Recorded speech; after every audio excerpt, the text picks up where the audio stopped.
we good, Jerry? Okay, I'm going to call the meeting to order. Can we rise for the Pledge of Allegiance? I pledge allegiance to the flag of the United States of America and to the republic for which it stands, one nation, under God, indivisible, with liberty and justice for all. Thank you. All right, so as I mentioned at our meeting last week, that we were going to have Dave Kelly here to give an update on fiber optic, because that was brought up at the Board of Finance meeting regarding that project and how it had gone up. And so I know Mr. Walsh had a lot of questions, and I think Jared sent you a bunch of. I have a lot of questions about that. Docs. Yeah, we know, Walsh. We're going to keep you. It's not just specifically that. I know, you're very inquisitive. Okay, so you got the documents that Jared sent you. I was When were they? Yesterday. There's a hard copy. There's a hard copy in here? the documents? No, Yeah. it's not gonna be in there. Well, I sent you the contracts. Oh. Oh, because you were into Okay, those? Yeah. Oh, the contracts, but we have the cash got- flow you've got a analysis and couple all of- the, yeah. yeah. Dave's gonna talk about background, just give the background. Okay, Dave, well, do you want to just start off with that background and then we'll open it up? Sure. Okay. So the purpose of proposing the town purchasing its own fiber optic lines is to connect the town's roughly 40 sites together on a fiber optic network that we currently lease. At the moment, the Board of Ed has roughly 20 locations, and the town has roughly 20 locations. And when I came to town, I saw in the IT budget that the single largest item in my budget is paying for the lease of the fiber optic lines that connect us all together.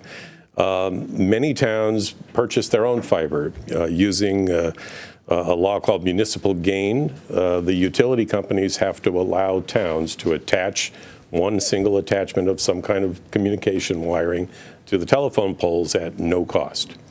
It's something that a municipality gets that no one else gets. Everybody else pays to get on a pole or leases the space on a pole. And the purpose of making this proposal is to try to save the taxpayer some money and to perhaps improve the network that connects all of our sites together. At the moment, our wide area network that connects these 40 buildings together is managed by a company called ChimeNet, which is a division of the Connecticut Hospital Association. And they, in turn, work with a company called Crown Castle to lease the fiber optic wires that we currently use on the poles. So we don't own the wiring on the poles. We're just using another utility, in a sense, to connect our equipment together. At the prices that we pay, and you see them on the spreadsheet in the cost analysis, it's about $300,000 or so a year, roughly. We are leasing the minimum amount of fiber. In most cases, it's a single strand of fiber that is riding within this other Crown Castle's wiring to connect our sites together. We have relatively little redundancy in the network. So if a tree hits one of these fiber lines and knocks it out, or during a storm, or a car accident breaks a pole or whatever, it's possible that we could lose multiple sites because there's only one path to get to a given site. And if the fiber gets broken, all of the sites behind that breakpoint go dark because the fiber was broken on the way. Think of it as the old-fashioned Christmas lights. One light goes out, the whole thing goes out. Same kind of idea. If we install our own fiber, we can install more capacity than what we are currently renting, because it's very expensive to buy additional strands of fiber to lease it or rent it, I should say.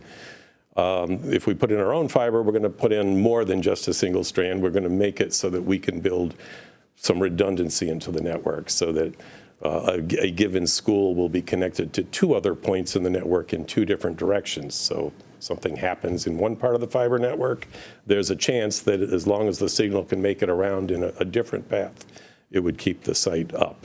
So it's not just a cost-saving or attempt at a cost-saving measure. It's also trying to put more resilience in our network going forward.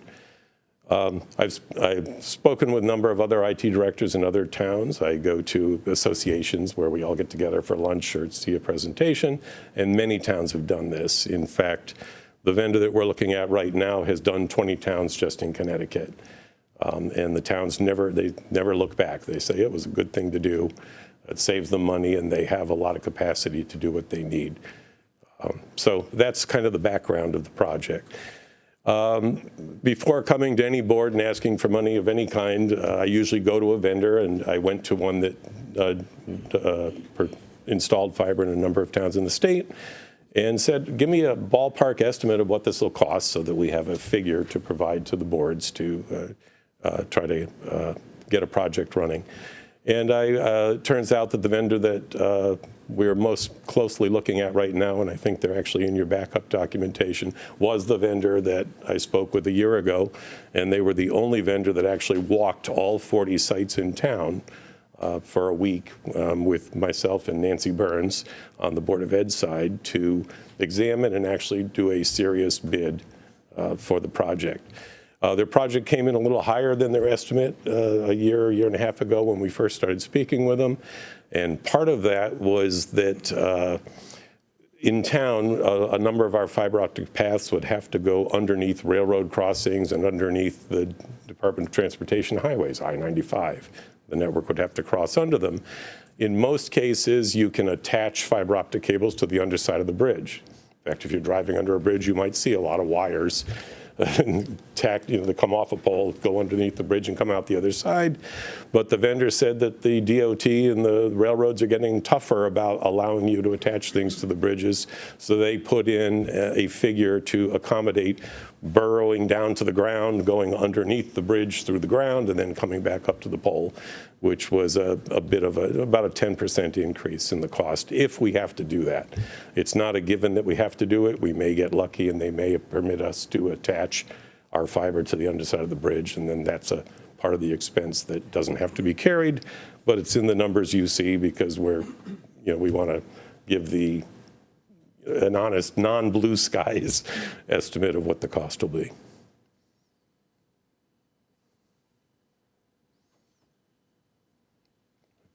I think that's it. Okay. Yeah. How long have we been doing this, using these fiber optic lines? Could you use the microphone, please? Sure.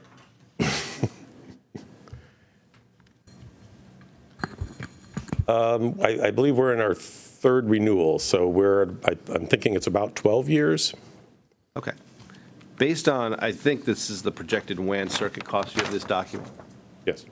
Okay, so there's numbers that go across the top town circuits, BOE circuits.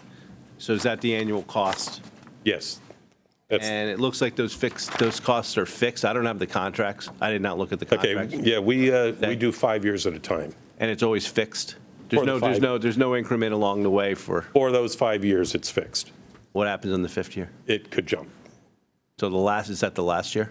I'm sorry? Is that the last year of the contract, or is that? Well, what we do is we go back to bid.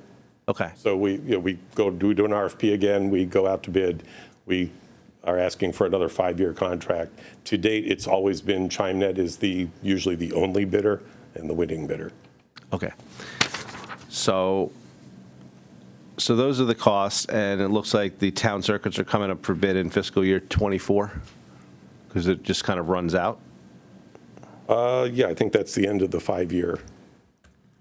current 5-year contract, yes. Okay. Is the town Oh, connected? no, I'm sorry, it's not 24. 26. That was 20 2 years, Dave. Remember we did that one for the town, we did a shorter period this time. Oh, well, okay, so, yes, I'm sorry. For the school side, it's 5 years. Yes. 2022 to 2026. Yes. For the town side, I made an arrangement to only commit to 2 years with 3 one-year renewals on the possibility that we might install our own fiber and not want to be committed to continuing to pay out 5 years to the existing contract. The Board of Education had to submit for E-rate funding, so they had to commit to the 5 years before we started working on this particular idea. Okay. At one of the previous meetings that you weren't presenting at, but you were here to listen to, when this came up I think it was during the ARPA funding discussion, there was either mentioned by Mr. Schmidt or our first select woman, that one of the reasons not possibly to do the project or why we were reconsidering this project was because something about the technology was going to satellite. Do you remember that conversation? I don't remember us talking about the technology going to satellite. Yeah, that was a There- possibility. That was a possibility. So what's that possibility? Can you explain that? Can you explain that possibility? Well, I think that whenever we're talking about any kind of a long-term technology project or commitment, we are doing it at some peril. I use an example quite frequently just in my own life over the past 5 years. Right now, today, I drive an electric car made by a company that didn't exist when I was 45. My internet comes across a cellular connection. I no longer have a wired internet. And I have a plastic robot mowing my lawn that is satellite and Bluetooth and cellular connected. None of this was on my radar 5 years ago. So there's always a hazard when investing in any technology. Okay. So there is, when we're doing a long-term analysis like this, we're trying to figure out, well, how long are we likely to be using fiber optic cabling? Yeah. And will something replace it? I don't think it'll be satellite. I considered that at my own home, and I can't do it because there are too many trees around my house. And also weather takes that down, from what I understand. Sometimes, yes. But yeah, I don't Articles know. I read said that it's a possibility, that if is. there's a I used to have significant satellite snowstorm, TV. you have nothing. Yeah, I used to have satellite TV, and it would go out. Yeah. But who knows what's going to come down the pike Okay. in the future? There is a hazard. Okay. However, the general thinking is that fiber optics will still be a going technology 15 to 25 years from now. Well, it would seem to be that way because in our own town, what I'm seeing is I just saw Frontier put up a whole new fiber optic network. As did GoNetspeed. Go NetSpeed came in, and that's their entire business, and they are betting a lot of money Yes, they are. that that's going to last, I would presume, longer than 15 years. Yes. I would presume that they're thinking it's going to last probably 40 or longer. I mean, it's a lot of money to invest just for our town, let alone all the other towns they're going into. Agreed. And I also, just going through this with myself with Optimum or Altice, they've just completed putting in Fairfield an entire fiber optic network. We have 3 major companies that have spent probably $100 million in our town putting in fiber optic on every single street, on every single pole. And I don't think that 3 companies are wrong in their investment, that they think it's going to be here for a while, correct? Admittedly, it kind of heartens me for our project that, yes, it's going to be a going technology for a long So I want to get back to time. the focus of this conversation, which was wanting to understand why the price went up and how the contracts compared. That was, I think, the focus of the reason why we Yeah. asked you to come here today. I wanted to get past that because there were statements made by Jared that there might be another Like he even technology said, that I mean, might That's not the be out focus there. of what we're talking about today, but, I mean, people make statements all the time. Yes, technology changes, and in the meetings that we had while we were putting together ARPA funds, a lot of things are discussed, and Dave always says you never really know when you're investing in Okay. technology. But I do want to focus back, because we do have 3 presentations tonight. That's and I wanna fine. make sure we're focused in. Let's go to the costs. Jared, you put together this? Frank actually did that. Okay, Frank, why don't you explain to us this form, what it's showing, how you got to the discount rates, and what it's actually showing, or you're thinking it's showing, Yeah. so that we're all on the same page. Yeah, so. Sorry, I only have to press this one once. Sorry, I'm not used to that. Yeah, so 2 key numbers that this gets to are pretty much at the bottom, and that's the net present value of the project and the internal rate of return. So to evaluate this project, we did our best to perform this analysis. But to do that, you need some important information. So you need the assumed discount rate, which we have at 3.5%. You need to know what your outflows are, which would be shown, in the current outflows column. and what those outflows would be under the project. So, we know that we would have to spend some money because we have a contract with a vendor, but after that contract sunsets, then we would just have the maintenance costs, which are shown, just maintenance installment. That's the fourth column, fourth row from the top of the schedule here. I'm sorry. So the inflows, the money coming in, would essentially be the savings. So after netting out all this information, you get a net cash inflow. And basically what the net present value is today's dollars, what that net cash inflow equals to, after netting out the initial investment. So the net present value that we calculated with the assumed interest rate, discount rate at 3.5%, is about $430,000. The 3.5% is from, we asked our financial advisor what he expected our average cost of debt to be. And so that's where we got the 3.5%. So that would cover the net present value. I could go into the internal rate of return, or I could pause for questions. Sure. Go ahead. Yeah, so thanks for doing this. Appreciate it. Yeah. Yeah, so obviously, the issue here is the assumptions you're using on the outflow. So that assumes, okay. So all of this is dependent on the estimates that are used for the outflows. And in here, you've included assumptions that tell us that our network, the fiber we're paying for is going to get more expensive every time that contract comes up in 5 years. So what is that? What is that differential? So I see we go from 256,000 to 282. What's that? Yeah. So if you look at right before the title of the document, it has some of those assumptions. So that's an estimated inflationary increase of 10%. Got it. Okay. Yeah. So we're going. So this assumes that the fiber gets more expensive to us at the rate of 10% every 5 years. Correct. And that's okay. Okay, yeah, I mean, the only point, to state the obvious, when you have an analysis like this that's projecting a long-term rate of return, there are a lot of risks in these assumptions. Sure, and so the longer you go out, the higher you want your rate of return to be in order to make it worth it, right? Yes. So Agreed. I have no objection to the assumed discount rate. I think for a municipality, our cost of borrowing at 3.5%, that makes sense.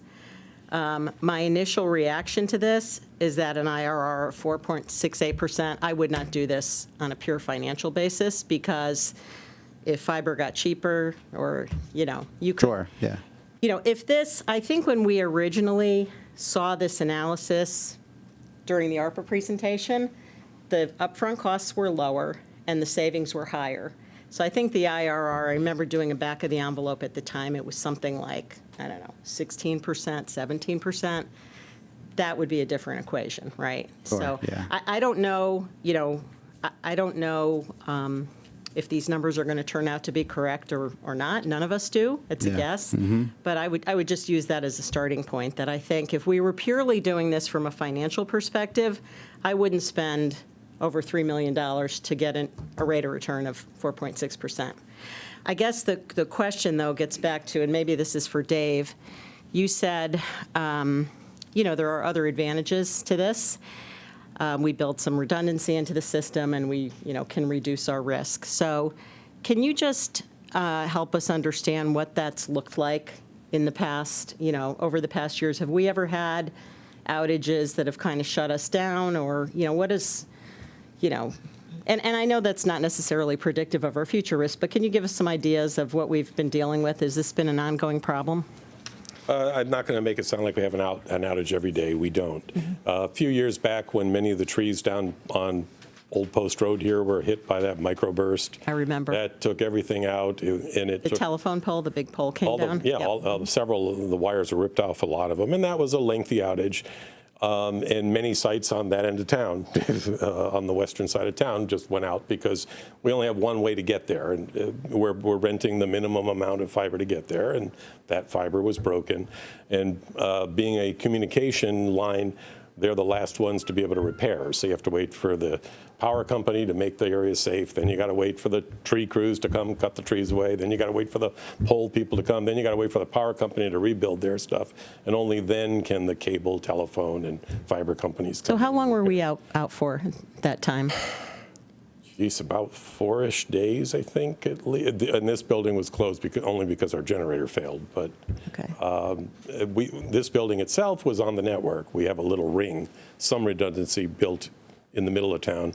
In fact, a couple of years ago in my budget presentation, I asked for funding to add one more link to the network to create a ring amongst the public safety headquarters, the town halls, and things like that. And we did it. One little thing that's hard to quantify or whatever is that anything that we do that's new, we put in a new link somewhere. The Board of Ed moved their maintenance and transportation department, and in town I added that extra link to make a ring. It's very expensive to buy it now, and it's more expensive per month than what a comparable link costs for our existing network. So we're grandfathered in some places, but anytime we make a change, our costs go up. They're just charging more both to install it and to maintain it going forward. But again, I don't want to make it sound like every day our network goes out because Right. No, a link yeah. fails. It's a fairly rare occurrence, and that's why we do have a $10,000 maintenance line in the spreadsheet. It's just that, yes, if a car hits a pole, we have to call the company. They come out and repair the damage, but it's not very frequent. I understand that even during Sandy, there was very little fiber trouble. Most of the trouble was water, but there weren't a lot of wind issues that broke poles or broke lines. Okay. And have you done any, have you looked at the cost to build in the kind of redundancy that you would be looking for in our own network? If we were to lease that same capacity, instead of building our own network, what would that additional cost be roughly? I mean, would it double our lease costs? Would it increase them by 20%? What are we I talking would about? estimate it would double them, maybe more. Right now we have in many cases, a single strand of fiber. We're just borrowing a little piece of what's on the pole to connect a site. And in our new design, we're having at least 6 connections into each building. So rather than just following one path back to the internet and back to the world, we can actually have that building wired logically to a neighboring site. So that if something happens on the way to the first building, well, the neighbor building has a link another way around, it might stay alive. To do all of that, since our current vendor that we're leasing the fiber from is charging us per strand, basically, if we get 2 strands and let's just do a little bit more, I think that would double the cost. 3 strands, maybe even more. So Okay. it's not a small increase to add that redundancy, and I can understand why it wasn't done Okay. in the first place. And just one last question, then I'm sure others have questions. But Mr. Walsh pointed out a lot of companies are investing in town and, laying down more fiber. Is there a scenario where it gets cheaper over time? I can't say. Lease? To lease, I wouldn't expect so. Once they have you, they have you. And the other companies don't sell what we're looking for, which is a dark fiber, it's called. It's one where we put the equipment on the ends and we push whatever information we want through the links. Okay. The other companies, GoNet, Speed, Frontier, that are on the poles, they want you to buy into what's called an actively managed network infrastructure. So not only are you dependent on the fiber optic wiring itself, but you're dependent on active equipment that they provide somewhere to run the circuit. And that equipment might be 3 towns away. So the amount of fiber that's vulnerable to get to their equipment and then to come back to town may actually increase your chances of outage. So it's they don't offer the product that what we're asking for, which is our own fiber to have our own network separate from the rest of the world. They're trying to sell services that are quite frankly more profitable for them. And then they meter what goes through that. You want 1 gigabit of speed, it costs this much. You want 10, it costs a different tier. So. Okay.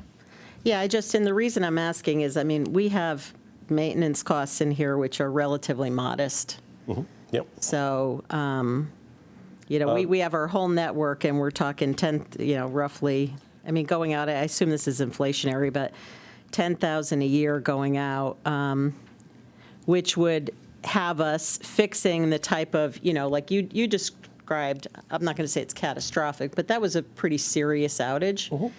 And, that's what we're assuming in terms of internal costs to guard against those types of things, so. And the 10,000 is, we only spend it if we spend it. We don't necessarily have to, we may go years without spending a dime, But isn't there doesn't somebody have to pay attention to the network? Aren't there? Well, we do. Right, but we- there's internal costs associated with that, like you.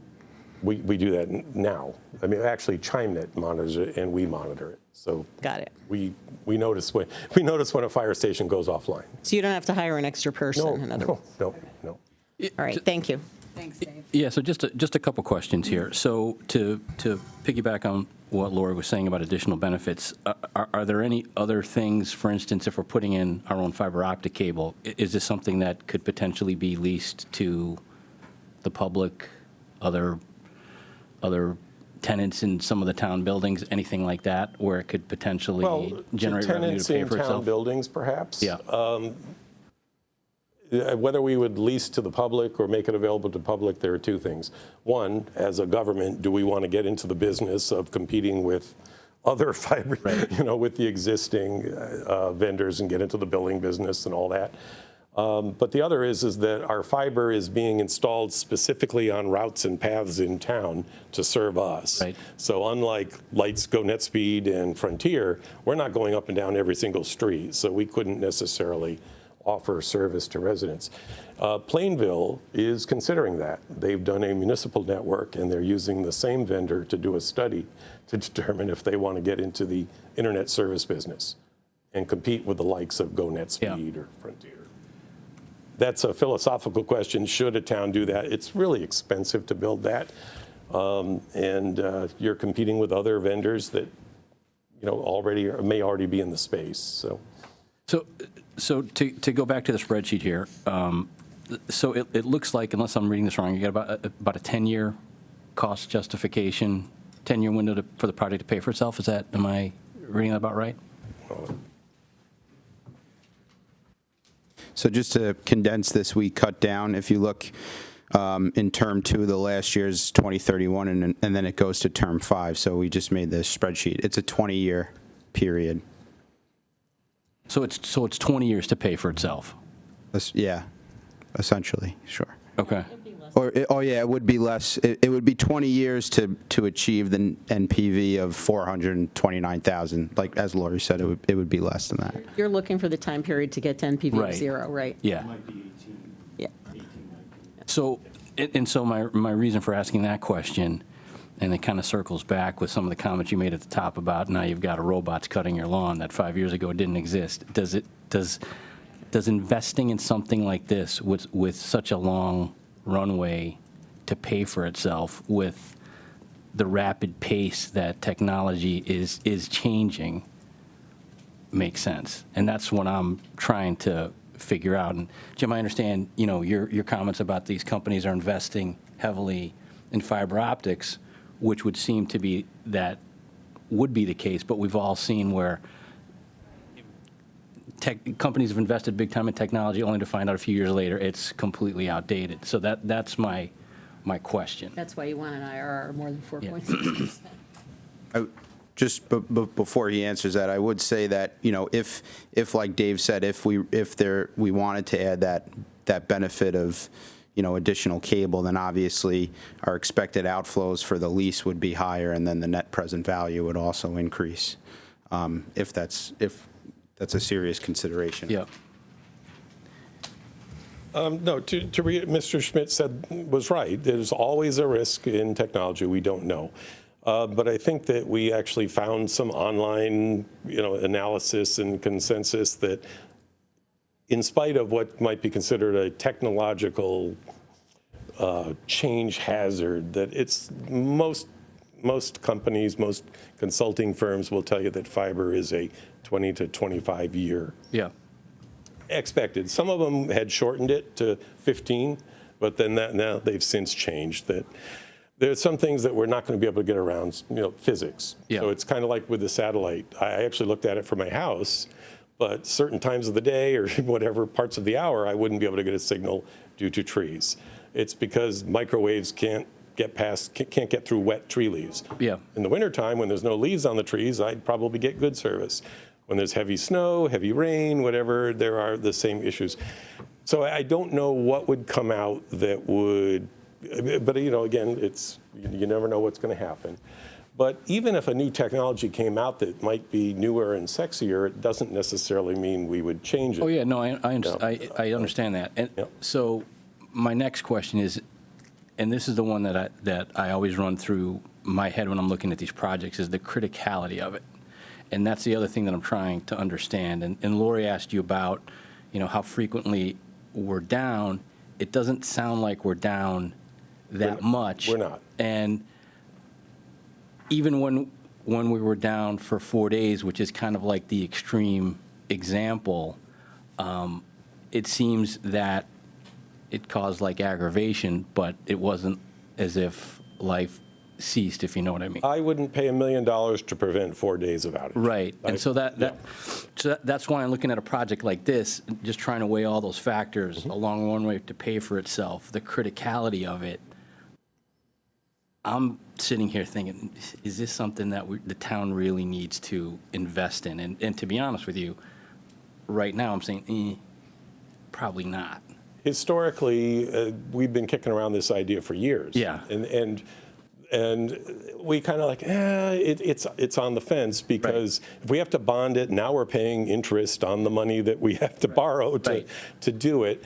But then when the ARPA funding came, it became, okay, we don't have to bond so much. So now we're just talking the opportunity cost of the money. It's not we're not actually investing, paying interest on it. It's just, well, is this a good thing to do?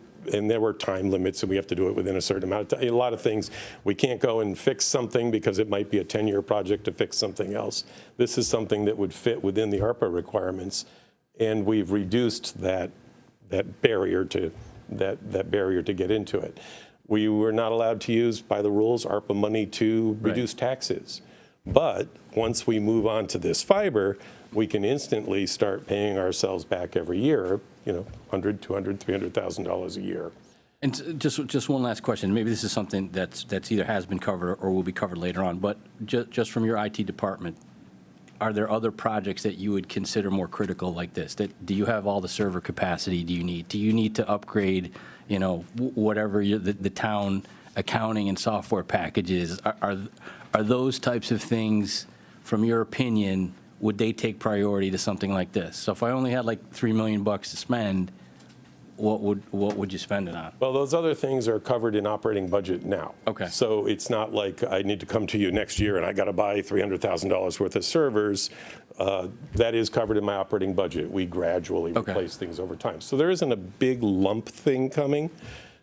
In town, we do have some upcoming projects that we're looking at, like digitization of paper records and storage and whatnot. There's a certain amount of cost to scanning and doing that stuff, and indeed we do have some ARPA money earmarked to begin, kind of seed money to begin such a project. Again, the idea here was to be able to improve our network at our next redesign and to save the taxpayer money, each year pay back the taxpayer. Okay. All right. Thank you. Thank you. Go ahead, Jim. Dave, you were talking about the redundancies of what you'd be doing. How many strands would we be purchasing as part of the quotes that you were getting? Well, in the design, we have 6 strands to each building. Okay. The backbone might have 100. 6 times the capacity. Well, the backbone, you have backbones where you build your rings, and then you have tributaries off the backbone. Those might be a little smaller, but the backbone links, I think, are quoted at 144 strands. And then once you leave the backbone or the ring, you then may have half as many strands. And you can splice those in any different way to basically change the topology of the network. Sounds like a lot more capacity. 6 Could be, versus 1. Yes. I'm not telling you that we're doing it because we need that capacity today. But again, we're looking at it more as a way to provide some logical redundancy. But if we were to compare apples to apples, actually, you would have to go back to the company that we do the lease from, right? And say, hey, we want 6 strands per building. How much would that cost? How much would that add on to the cost to compare apples to apples, this project versus the lease to get to that project? Actually, we got a response to our RFP that we can't really consider in the sense because they were only going to lease it to us for 20 years, but I think it was $1.9 million for the build.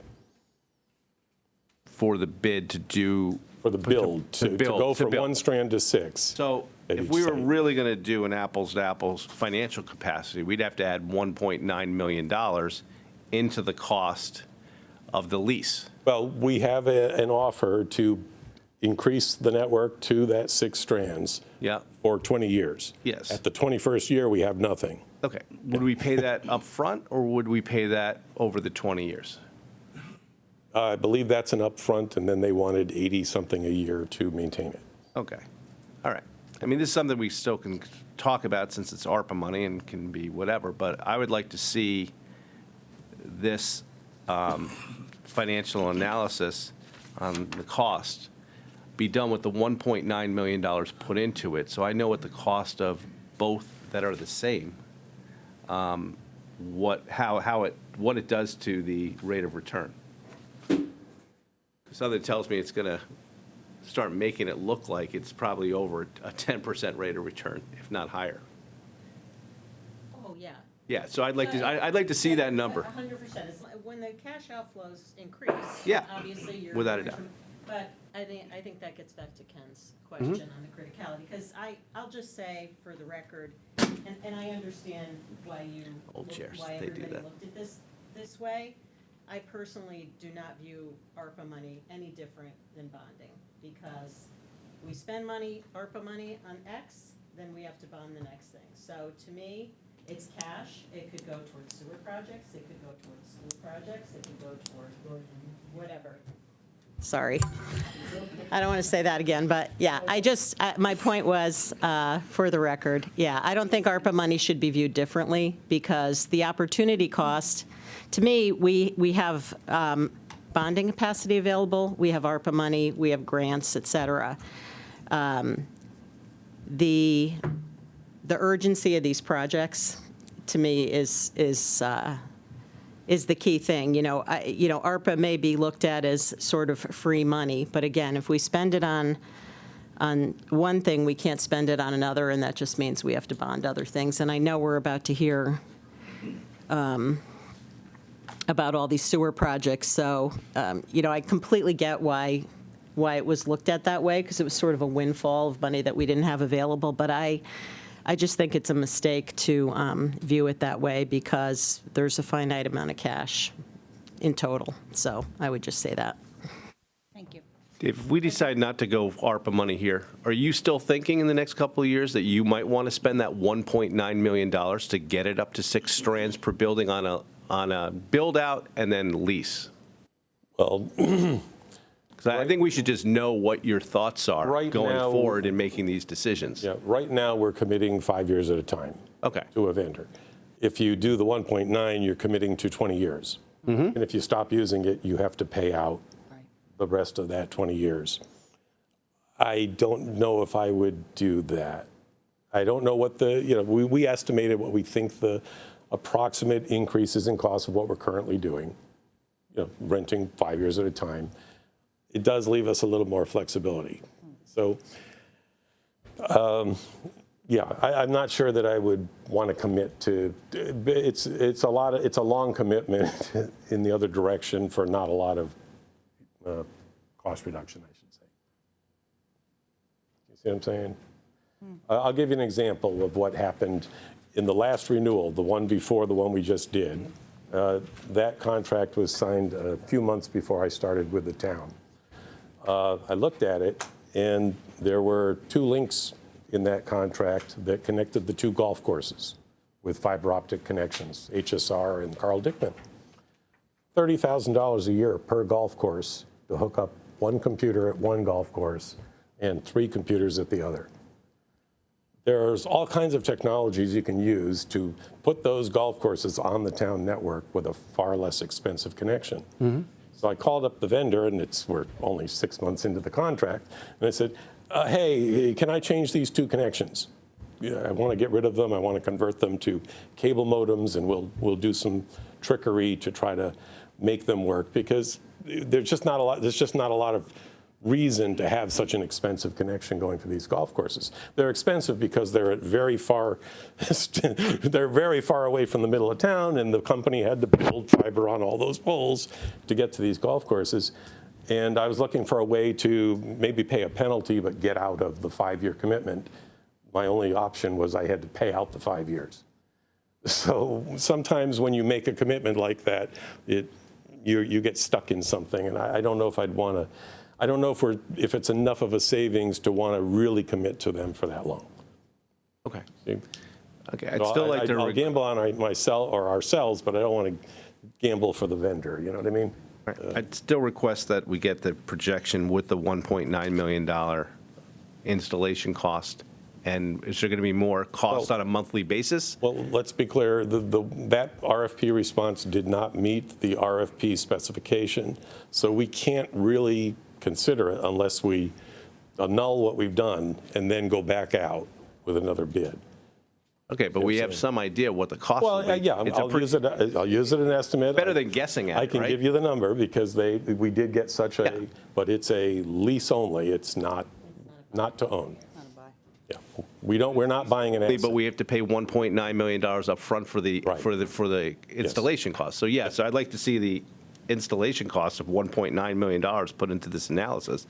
And does the lease costs go up, or does the lease cost still stay the same? Well, there isn't a lease cost after you pay 1.9 million. Okay. You're paying a maintenance. Gotcha. Of something like 85 or somewhere thereabouts. 85,000? 1,000. Yeah. All right, if we could see that number, so that at least we could say we looked at it with kind of more of an apples to apples comparison. Mm-hmm.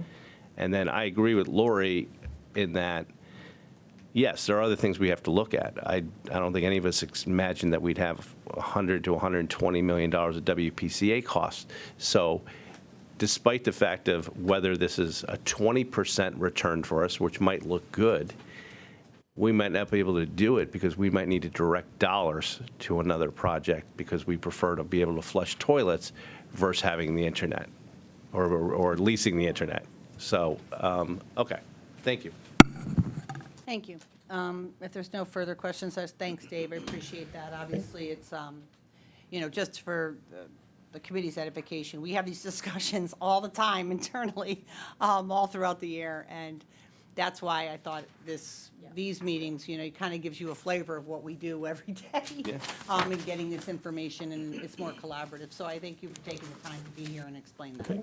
Thank All you. right. I just also thank Frank and Jared for doing that. I think, I was thinking back to our tennis lights discussion. Had we had this in front of us instead of fumbling around trying to figure out numbers, it would have been good. So appreciate you doing this, and it's a good model to go forward with when we have these types of projects. Thank you, Dave. Thank you. Have a good night. All right. So, as Mr. Walsh said, we really like to flush our toilets. And so, and that's true. So there has been a discussion, a serious discussion about WPCA, and it was brought up, I guess, a couple Board of Finance meetings ago. And like I said last week, I want us to have the opportunity to dig a little deeper into the list of projects that WPCA does have on the dock, so that this committee could understand, this working group could understand it a little bit better, and then have that be in our knowledge base as we move forward the next month. In January, starting to slot the projects together and have a clearer understanding. And obviously, the digester going offline was something that kind of raised awareness as well. So I'm gonna, whoever wants to be the first. Hi, John. Hello, everyone. How are you? The elephant in the room. The elephant in the room. I'm going to go off this proposed. Yeah, can we, so everybody has an opportunity. Jared, where, is this it? This one's signed, all right? Yes. Right there. Okay, thank you. Does everybody see that one? This is by Exhibit 2.1. Yep. You got it, Jim? It's this one. Okay. Yep. All right. Good. I'm sure it's here. Yeah, you got it. Oh, is this one right here? Okay, got it. Yeah, okay, good. All right, John, thank you. Go right ahead. Okay, I'm going to start off with fiscal year '23. There is non-recurring capital under $1 million, the Fairfield Beach Road Pump Station design, as well as the Center Street and Pine Creek. All those went before all the boards. They have passed. They're funded. We're just getting it together to send out an RFP to get those designs done. The hope is to get shovel-ready designs so we can apply for funding that, like shovel-ready projects, to fund them. So that's the reason for that. I can go into more detail, I can answer questions, but those already came before the boards and those were already approved. Okay, good. Well, can I ask you a question? Absolutely. For fiscal year '23, under both non-recurring capital and capital, do those tie out to this, what the Board of Finance was given, this document? Yes. So they're the exact same numbers? Numbers, okay. So the only difference in that one too is that there are some smaller capital projects where they fund out of fund balance. Joe was really putting that into the context of their overall budget, I think is what he was getting at, whereas this is really just what John's going through right now is really just the capital plans, the capital projects. So this new one that we're looking at has none of these amounts come out of your surplus or your fund balance number? The design, on the first two lines come out of the fund balance. The 900,000 total came out of the fund balance. Okay. Anything that's classified, that we classify, they classify as capital, will be in what John's going through right now. But like I see in the Board of Finance version that we got, something called a replace compost agitator. That's not on here, right? That is not on there. Correct. And we're funding that out of our. Well, but this totals to more than the Board of, It's on the longer one, Jim. It's on the one that I gave you for. Yes, the agitator is there, but it's not on here. Okay.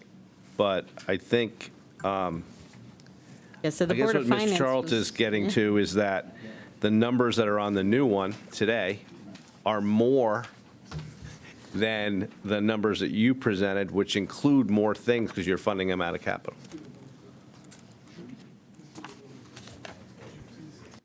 So the one that came to the Board of Finance, just to be clear, and we didn't review it at all during the Board of Finance meeting. We didn't get the backup in advance. I'm not even sure who saw it. It was handed out, hard copy. But I did get a copy of it. It had a total projected cost of $114,113,899. And then the net, or the net bonding was $89 million. So, and I did notice that it had a lot of things on it that were never on the waterfall before, and presumably those are some of the items you're looking at funding through fund balance. This new one is 114 gross and 91 net. So it looks like even since we got the Board of Finance version, some of these must be more expensive, I'm assuming, in order for that to happen. The difference, I think, is that there's an additional year on what John's going through right now. It goes 23 to 28, whereas this one only goes to 27. Gotcha. The Board of Finance will get used on the side. So the Board of okay, and that would make a difference. All right, thank you. So this is 5 years plus the current year. Correct. Got it. Just for clarification too, the agitator was approved last budget year. Okay. Okay, so there's no questions on the design thing. That's pretty straightforward. The East Trunk Wetlands Replacement, the Metro Center, is at 6.250. That's been approved by the Board of Selectmen, not by the Board of Finance. We're going to have a meeting at the end of January to discuss that. That is replacement of the pipe through the wetlands area of the East Trunk, right south of the Metro Center. The East Trunk carries 2/3 of the town's sewage. The upgrade of that pipe is crucial to smooth out the flow, stop the bottleneck, allow the Metro Center to expand to what they're talking about, and allowing us to take that water without incident. And I can answer any questions on that one. And John, can you just talk a little bit about the history? Because obviously this has been a project that, This- I was a state rep and I was listening to this back. I remember looking at this back in 2014. Yeah, this has been going on, It kind of got mired in the mud, if you will. Yeah. And the cost has just blossomed out of control. Right, and I think we discussed this at our Board of Selectmen meetings, and I think we maybe even talked about it here, that our entire infrastructure throughout the town was not built for the amount of people we have in our town right now, and it's old. It is old. And several other projects that were proposed in town, keep talking about the East Trunk Sewer Line, because as you state, it's 2/3 of our entire town are using that. Yep. And it's, we were just discussing it yesterday, how it goes into Ash Creek. Yes. It's incredible that they, back then, they built this pipe in the creek. It's right next to the creek. It goes along the post road, and then it goes under the Riverside Drive Bridge. There's 2 siphons that go under the tidal flow there. So it's, It's a critical piece of our infrastructure, not just, the Metro Center's, 20 years in the making, and finally, actually, there's shovels in the ground, and they're building it. But it's critically important to 2/3 of our town. 2/3. And It comes all the way I'll from speak Mare Parkway. Experience, 3 years ago, I came home and we couldn't flush our toilets in our house. And we were like, whoa, geez, what the heck's wrong? And it was a pipe, this main sewer pipe in our backyard got, disturbed by a tree root. And $8,000 later, and a week without being able to use water or toilets was not a pleasant experience. And, I just want to say that for the record, that this is a very important piece of infrastructure, and that would be a devastating situation.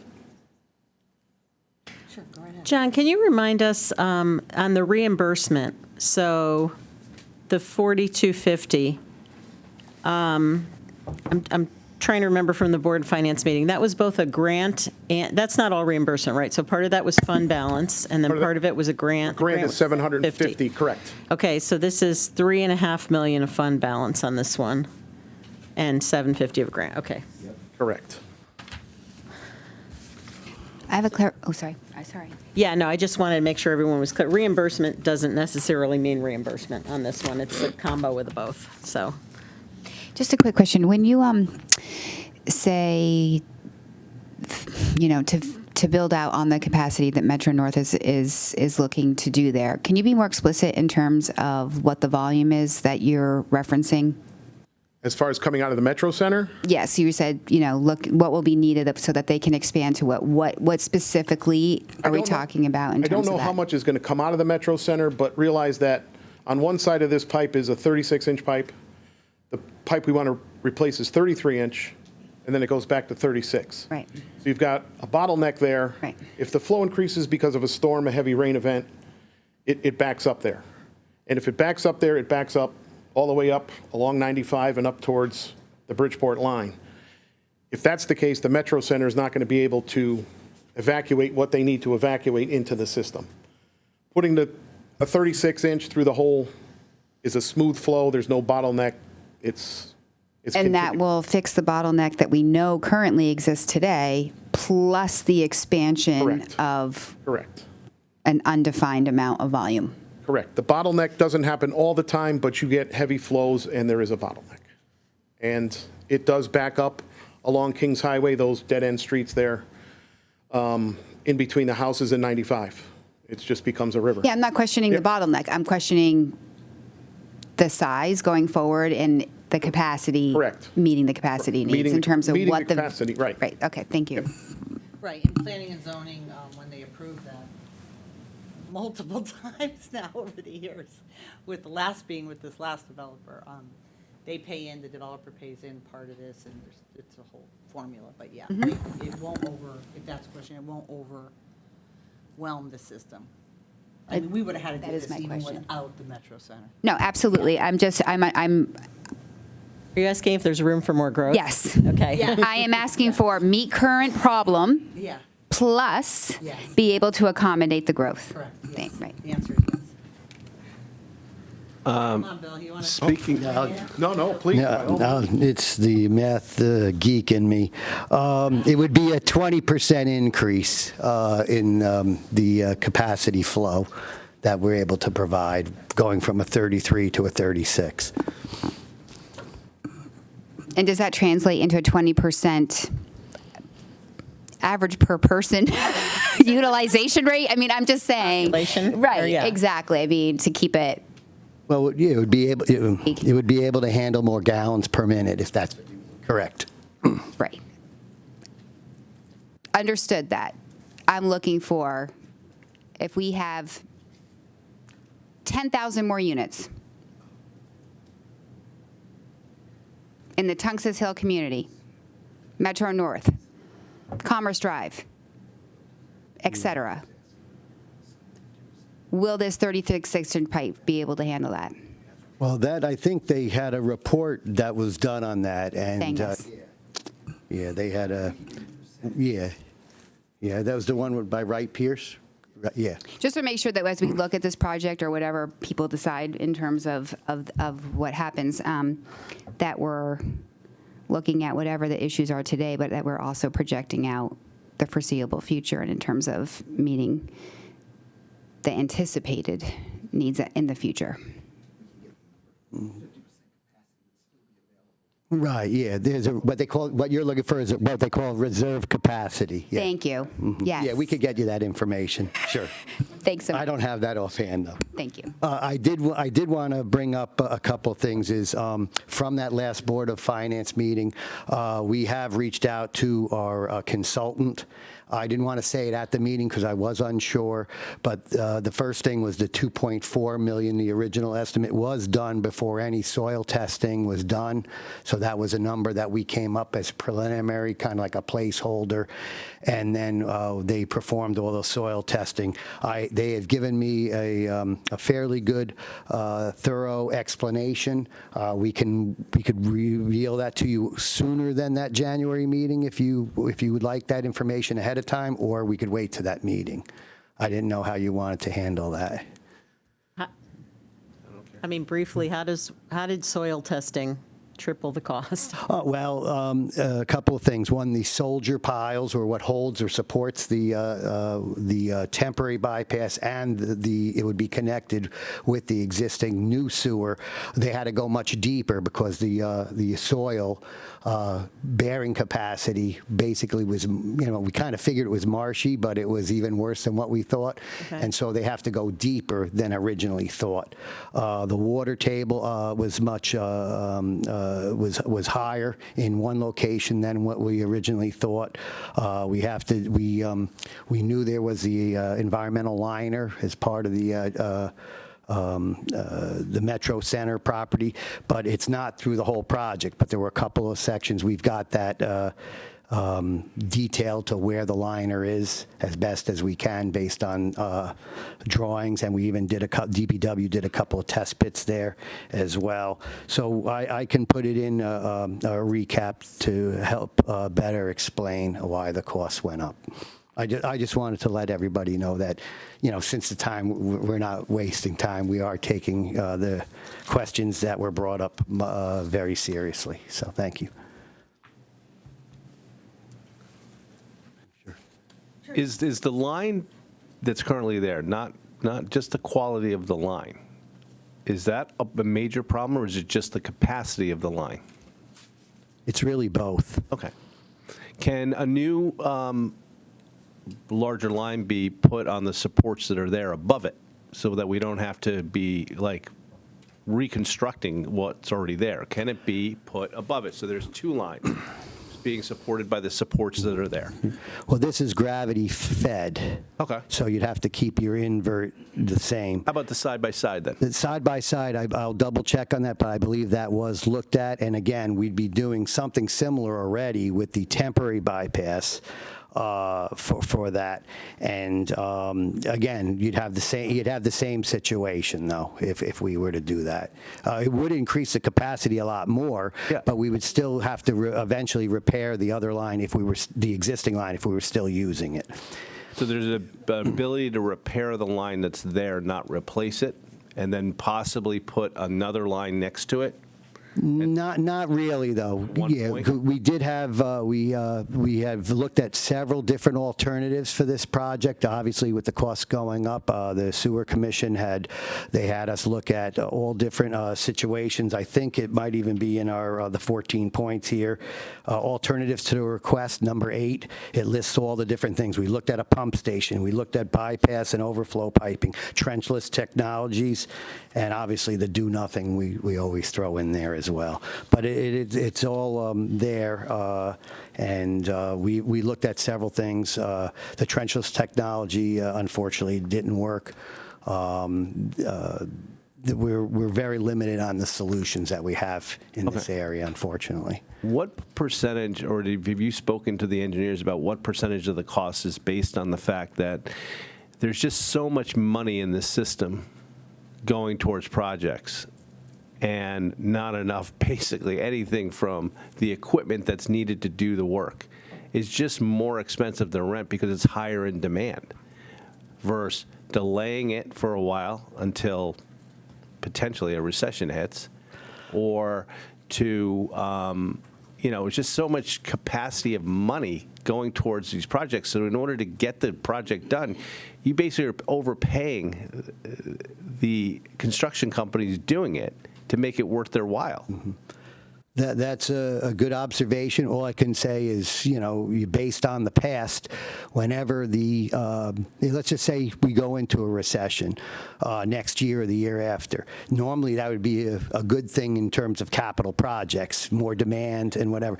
But again, in this case, all the infrastructure money, all that is going to counteract that. And then unfortunately, or fortunately, depending on how you look at it, one of the easiest solutions for getting people back to work in a recession is to create more work, and so you're doing more capital projects, which only even increases it more. WPA days going way back in the 30s, and it wasn't ARPA, it was ARA, if you remember that, in 2008. So, and then, are we charging enough to the developers that would cover this cost? Shouldn't we be pumping that cost up, because that's the actual amount it's actually costing us? We know what it's costing us. Just so it's not my department. I'm going to have to refer. That's WPCA. So why, if we know we're having the I can't answer that. if we know that we're having these projects coming up, and now we're finding out they're costing 200% more, why wouldn't we be pumping up the costs to the developers by 200%, which actually says that's actually the real cost? That's the real cost that we got to cover. Okay, we are actually doing that. I'll bring up Sacred Heart, the new pump station we put up there, and the Force Main. They paid $1 million for that capacity. The project at Metro, those 5 buildings and plus the hotel, which keeps changing owners, I believe, and I'm doing this off the top of my head, was a $250,000 charge. Now, that charge is above the I&I fees we pay, we ask the developers to pay.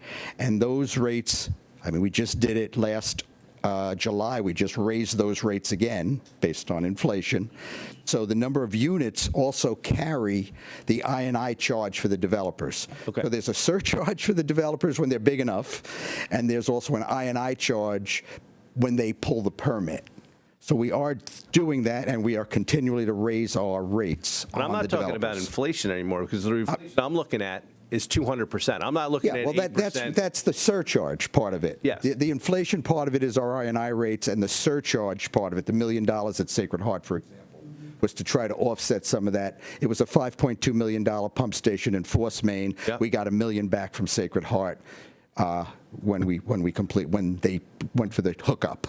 Plus, they pay us each year annually on their usage. I mean, we do recover the money eventually. Eventually, but the problem is when the projects are going up by 200%, it's telling me that we should be really, and I'm not talking about an inflationary amount or 100, I mean, whatever the unit is, it should be up 200%.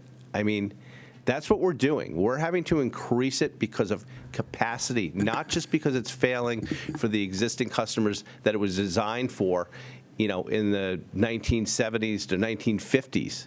We're now having to increase the capacity because of the increased development, and it seems to me the development should be paying for it. And if that means that a development in the future is just not done because it's not worth their money, well, then that's the way the market works. Jim, I'll give you 15 Umpqua Road. Yep. We were the ones that said they have to replace the pipe in the street from where they're building underneath the post road, where there are a ton of utilities and a lot of state permitting, and they took us to court. Okay, and what happened? So we're still, okay, now they've taken planning and zoning to court. I think they're going to come first, and then I think we're going to second. We've been asked for depositions, but we haven't gone there yet. But there's a case where we've gone to the developer, single developer. We have no capacity in that line. We said, you want to build? You replace the pipe. We've gone there. That's the latest example of what we're trying to do at the commission. Okay. Each one is different. Each one has to be addressed differently, unfortunately. So your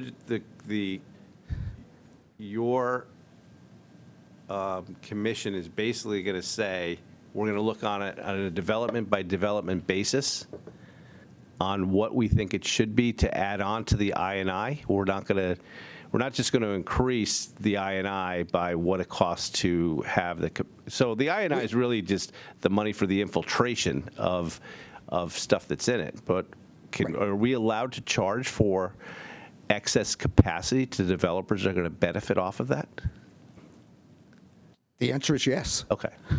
Simple answer. Okay. Each project is looked at by us differently. The example of $1 million at Sacred Heart. We've got another pipe on here, which is Thorpe Street, which is the Cinto property where the lumber yard used to be. Yes. We had them committed to replacing that pipe, and that's 1/3. That's a 33-inch pipe with a dip in it, and it's 1/3 of the town's capacity comes through there to the plant. That is still to be determined. They stopped construction. That's still to be determined. Okay. So we have different issues with different developers. Okay. That's all I can say. Thank you. Yeah, can I ask a question while Joe's up there? So, and maybe this is Joe/Jared, but for fiscal '23, and maybe this is something we can add to this analysis, certainly for the Board of Finance plan, but I think it might be helpful for this group as well, because it gets to the issue of this bonding capacity that we're trying to manage to. So this has fiscal '23 net costs of $3.3 million between this $2 million and this other project that's here. So that amount of debt service, the $3.3 million a year, is it the assumption that that would be paid for by the WPCA? The entire amount of that debt service? The entire amount would be based on... Would be, okay. Would be. So because my question is, when we start, so right now, and this gets back into partially why I wanted to revisit our bonding capacity analysis. We have $5 million allocated for the WPCA every year out of the number that's pegged to the general fund bonding. Because every year we have general fund bonding and we have WPCA bonding, right? So it doesn't look to me like that $5 million is going to be used at all for the WPCA. So that would be available for other projects. So let me just say that. But I guess then when you go on here, part of what I think we're going to need to see is it would be good to understand the historical bonding amounts for the WPCA each year, because when we do this every year, we have, if you look at our old waterfalls, we have sort of the general fund projects and we have the WPCA projects separate because you guys pay your own debt service. And the total bonding is important because all of that goes against the full faith and credit of the town. But the debt service amounts are we've always sort of looked at them in two pieces.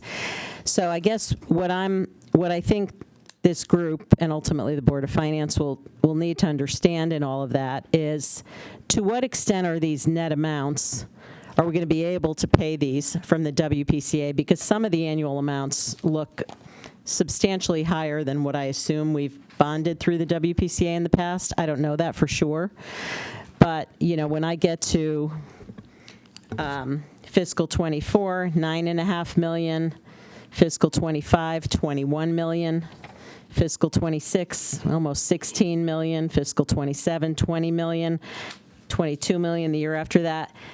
You know, the question becomes how much of this is going to need to be paid by the town, or, you know, taken from the total town bonding capacity, because that's going to, you know, factor into how the projects get prioritized across the board. Yeah, let me answer. You've got at least two questions in there that I wanted to address. Question number one, if you looked at the other document, the one I supplied that was supplied to you late before the Board of Finance, you've got the same numbers on that spreadsheet with the amount of money being paid by our fund, the amount of bonding being serviced by our fund, and you could see within 5 years, WPCA is basically in a negative cash position. No, I don't mean fund balance, though.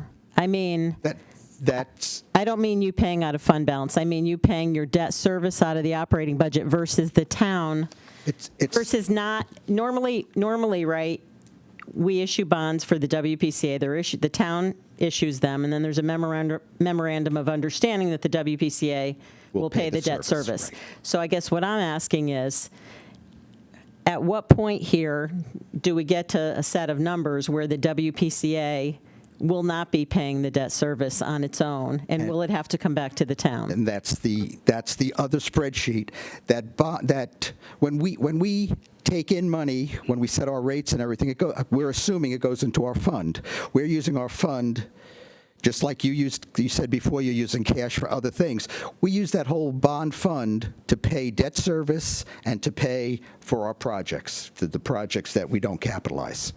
Repairs and things like that. Right, but when your fund balance goes to zero, you'll still have the capacity to pay debt service through your operating budget.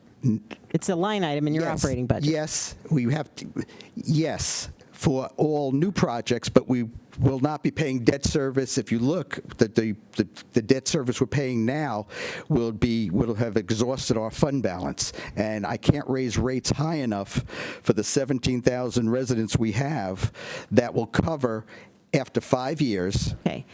Yeah, I get it. Maybe, and I don't want to take up too much time, but just maybe going forward, Jared, because I mean, obviously, old bonds are going to fall off the debt service, you know. So as we go on in the future, right? Right. And if we're looking at this long term, I think, Jared, you know what I'm asking, right? Is there a piece that has to come out of the bonds capacity that won't be paid back by the WPCA?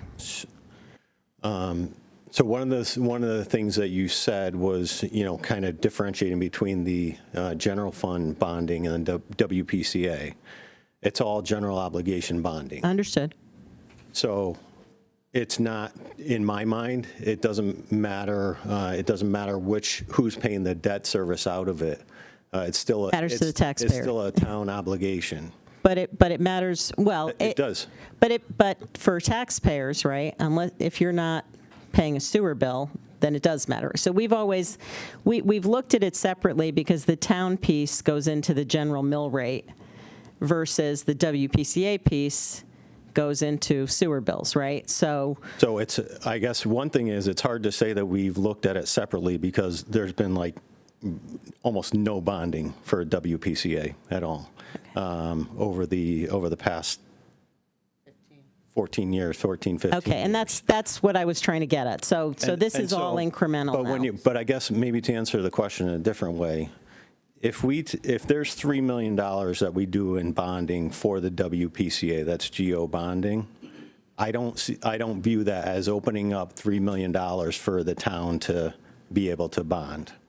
The way that I would look at that is I would say if all this is tied, if everything's tied to 8.5% or whatever percentage you want to put on it, what I would do is, if you want to make a change and address that issue, is add the amount that we spend in the WPCA budget to that denominator to change so you would basically say, instead of taking how much do we pay in debt service on the general fund budget, you would say, all right, how much do we pay in debt service on the general fund and the WPCA budget? It doesn't change it a lot because the WPCA budget is relatively small compared to the general fund, but that's how I would look at it, and I ran a quick scenario. So if you, let's say if you bonded $30 million, and overall that ends up being at the 8.5%.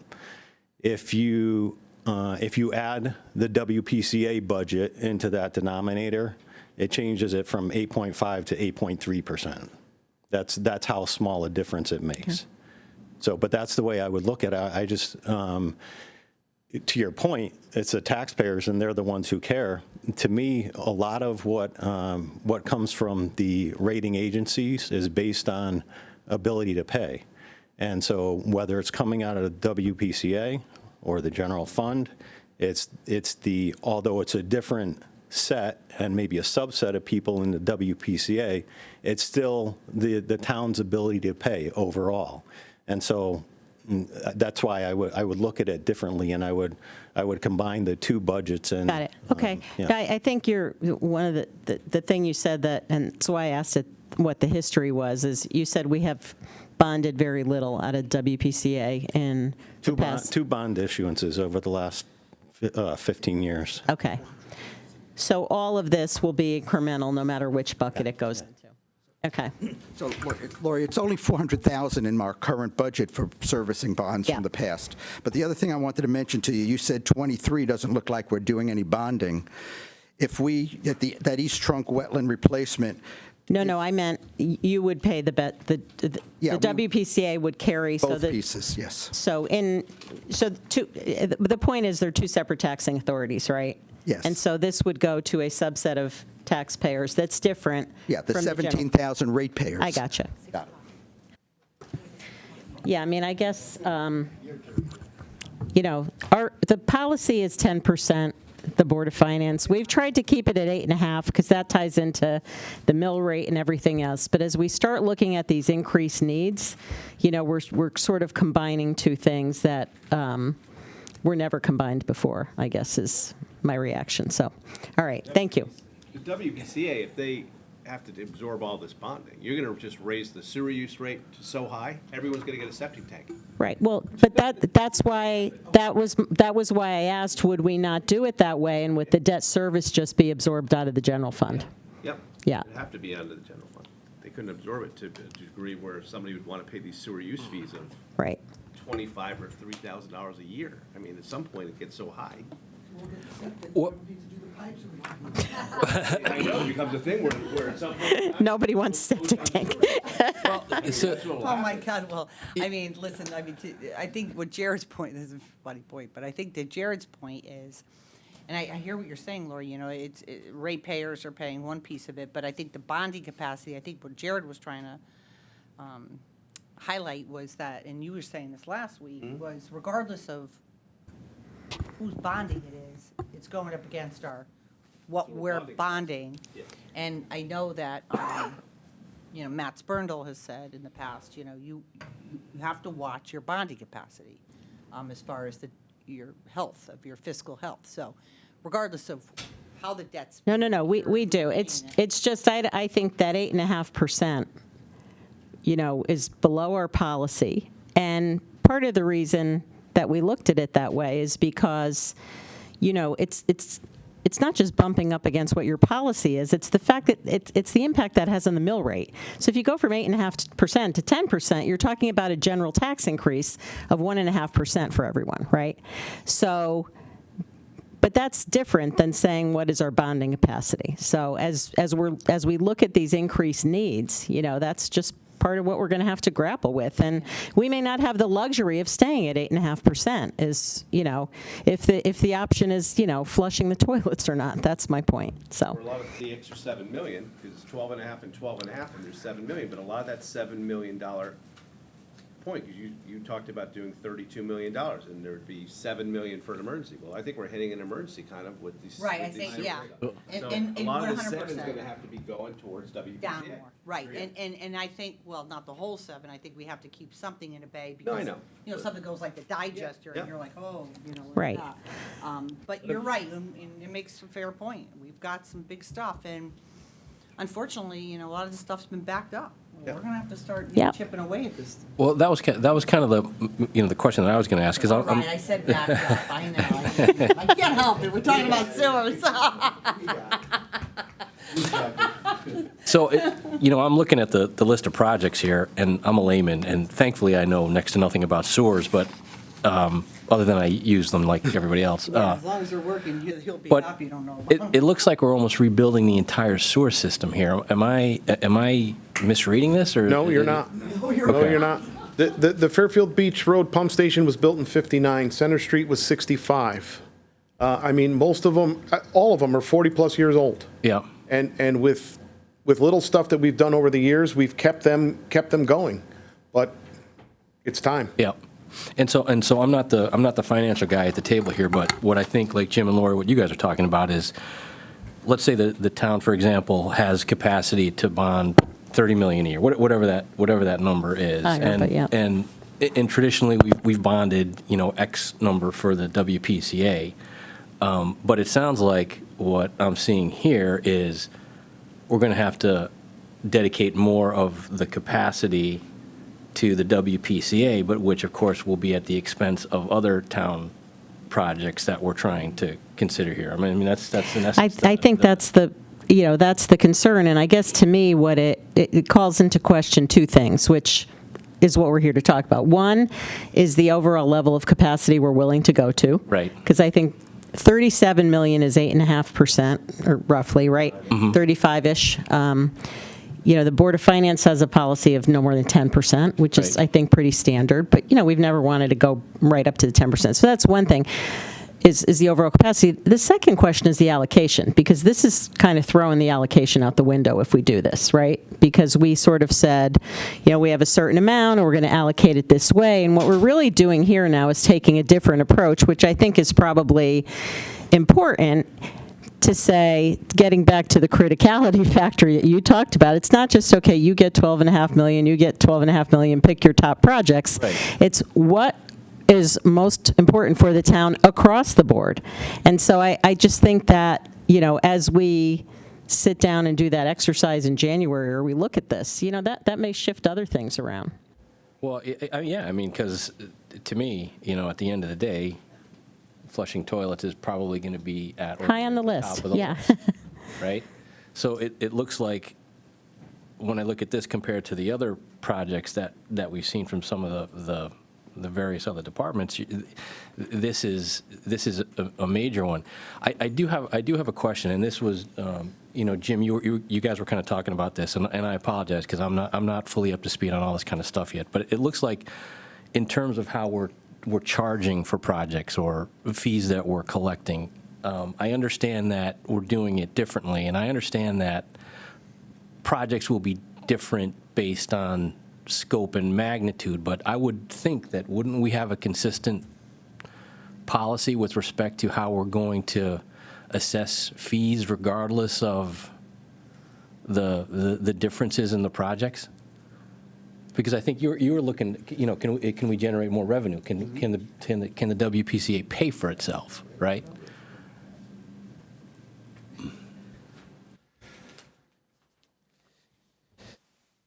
Certainly a very, very good question, right on point. Every once in a while, I'll ask a good one. Every once in a while. Very, very well said. We look at each project, Yeah. right, currently. We do not have a policy that says, because they're all different. That's the problem.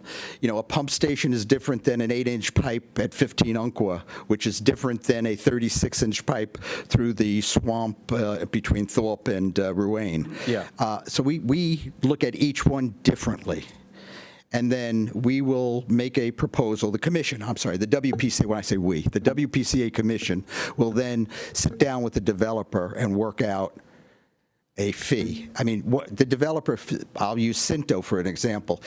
If we charge him, it's going to both service his property, but it's also going to give us additional capacity for any development further up the line. Right. So is it fair to charge him a number that's different, that's much more than it should be, just because he's building first? And our answer to that has been no.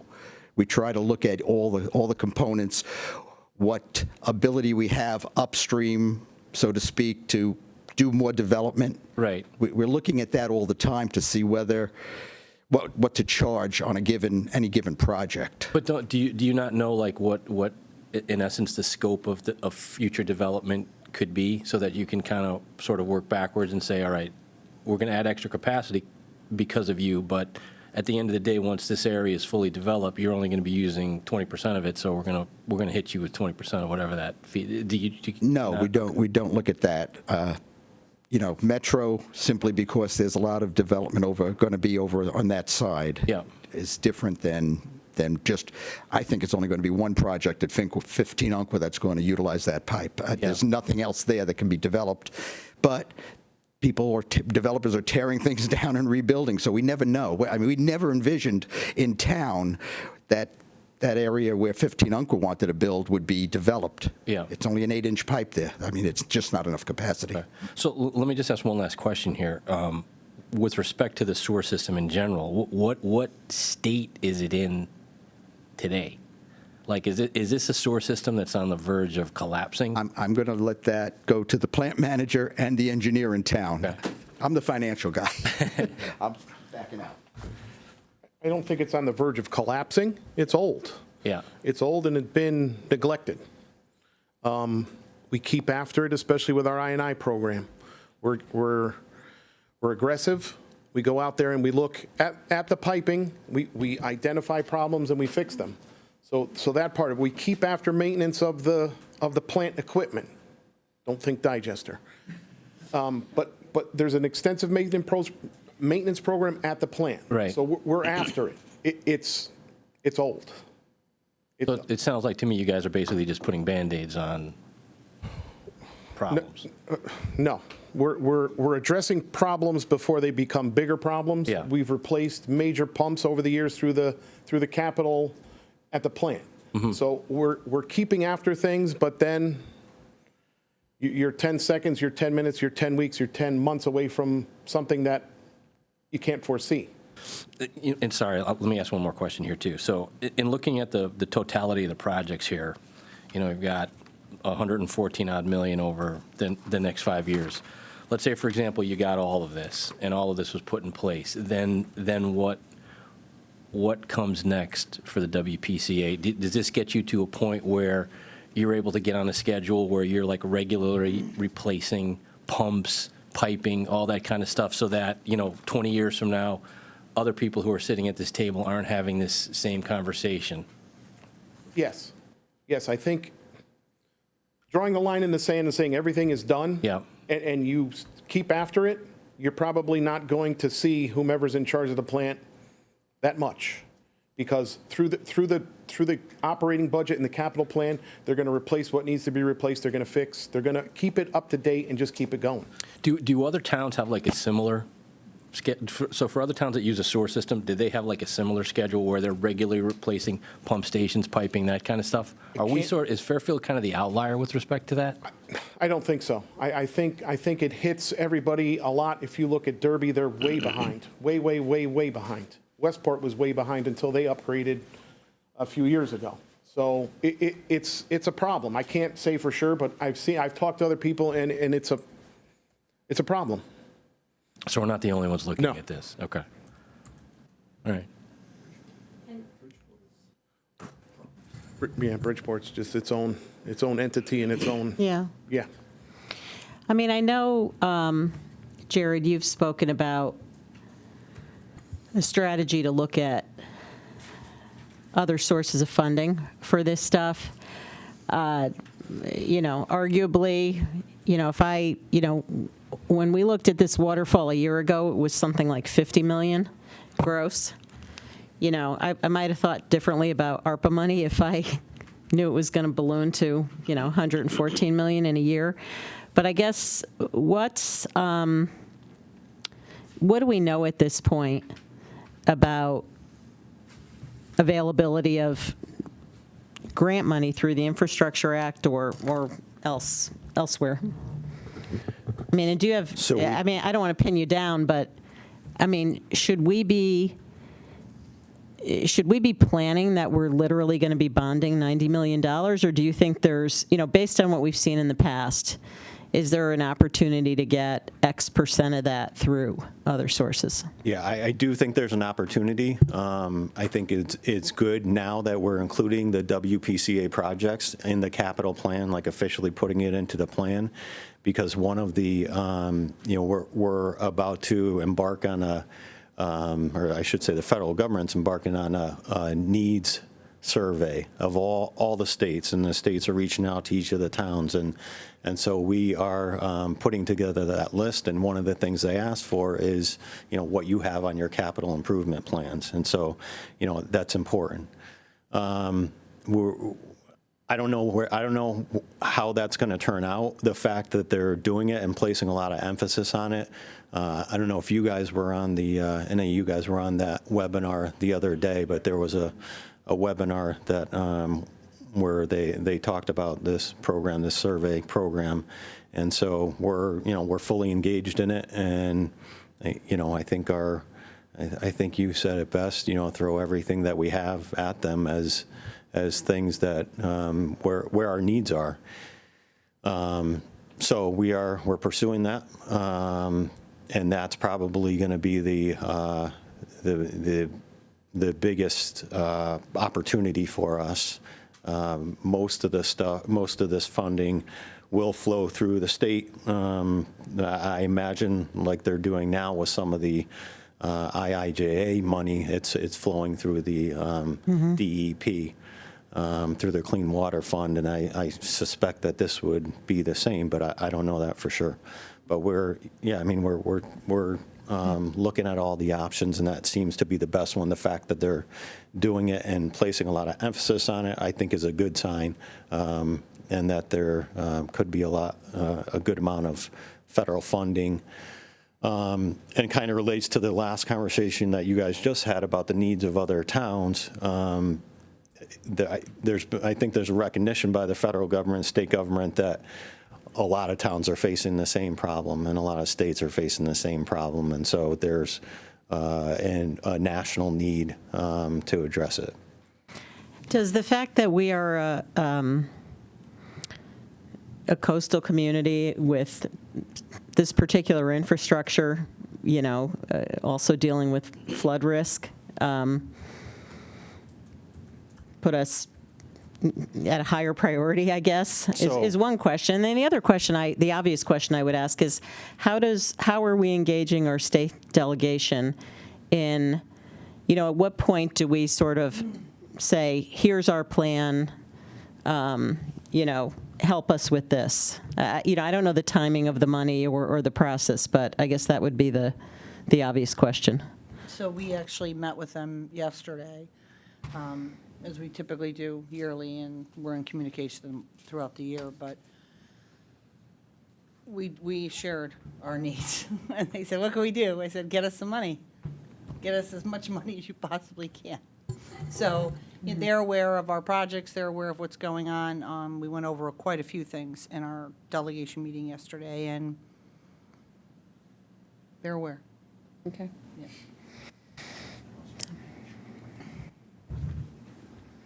Well, I'm gonna hope that we don't have to bond $90 million. Sorry, to get to your point about being a coastal community, Yeah. It depends on the grant and what the grant is, what the purpose of the grant is. Right. But I would say typically, yeah, that would typically benefit us. But there are a lot of, if you look at some of the Clean Water Fund grants and their different programs, there are a lot of different criteria.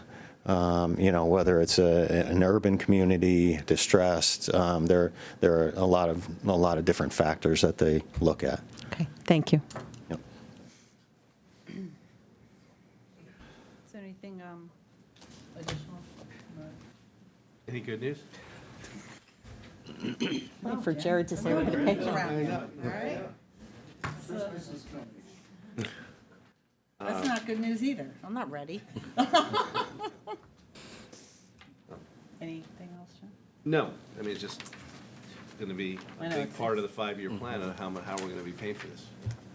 Well, I mean, listen, obviously, we're gonna have to we're gonna have to. Yeah, you starts know. next year. I mean, listen, the whole part of this, the whole point of this is for us to, do this sort of like, rolled up sleeve work. It's different in this environment than it is in, a board meeting or even a yearly capital plan where you just hear everything, and the whole point is for us, unfortunately, you signed up and said yes when I asked you. You're probably kicking yourself now. No, but just, But the whole point is to, be able to understand, like I said last week, the projects in more detail. So you have a full understanding. And then when we start slotting these into that 1 year and then the 5-year, we have, I would say, a more clearer understanding than you would typically get in a 1-year waterfall meeting. This is a more in-depth conversation, a more detailed conversation, and that was my whole thought process when putting this together, and that's why I chose 2 Board of Finance, 2 RTM, to be able to share that with their respective boards, and I would love if people watched it, because I think they would learn a lot, which is always helpful. But then, we bring it. It's not like we vote, but we say, the working group worked on this for six months or more, and this is our recommendations on how this should lay out. Yeah, so I've only been a member of this for, 2 weeks now? And to be honest, I was, the best part. yeah, Yeah. exactly. And so, Well, you did meet with Jared on Friday. yeah, so. And kind of got up to speed, so that's. So, so the way I look at it, right, and again, you guys are the finance guys, so you guys can crunch all the numbers you want. I'll let you do that till the cows come home. I'll stay out of that. But I look at it very simply. You've got X amount of dollars, and then you got all these projects. And what's the most critical? Now, I would have thought that a town would have had, I know you've got the 10-year waterfall and all that kind of stuff, but I would have thought that the town would have even had projections going out like 25, 30 years, like, when roofs need to be replaced on buildings or when buildings need to be refurbished, just all that kind of stuff. So you put some sort of order to your capital expenditure, so you can actually, see long-term, what your expectations are going to be. And granted, things change, stuff comes up, but you have a clear picture. And what it doesn't seem that we have, or what we're trying to do here, is to create that picture for the first time. That's what it seems to me in terms of like setting priorities, because it doesn't.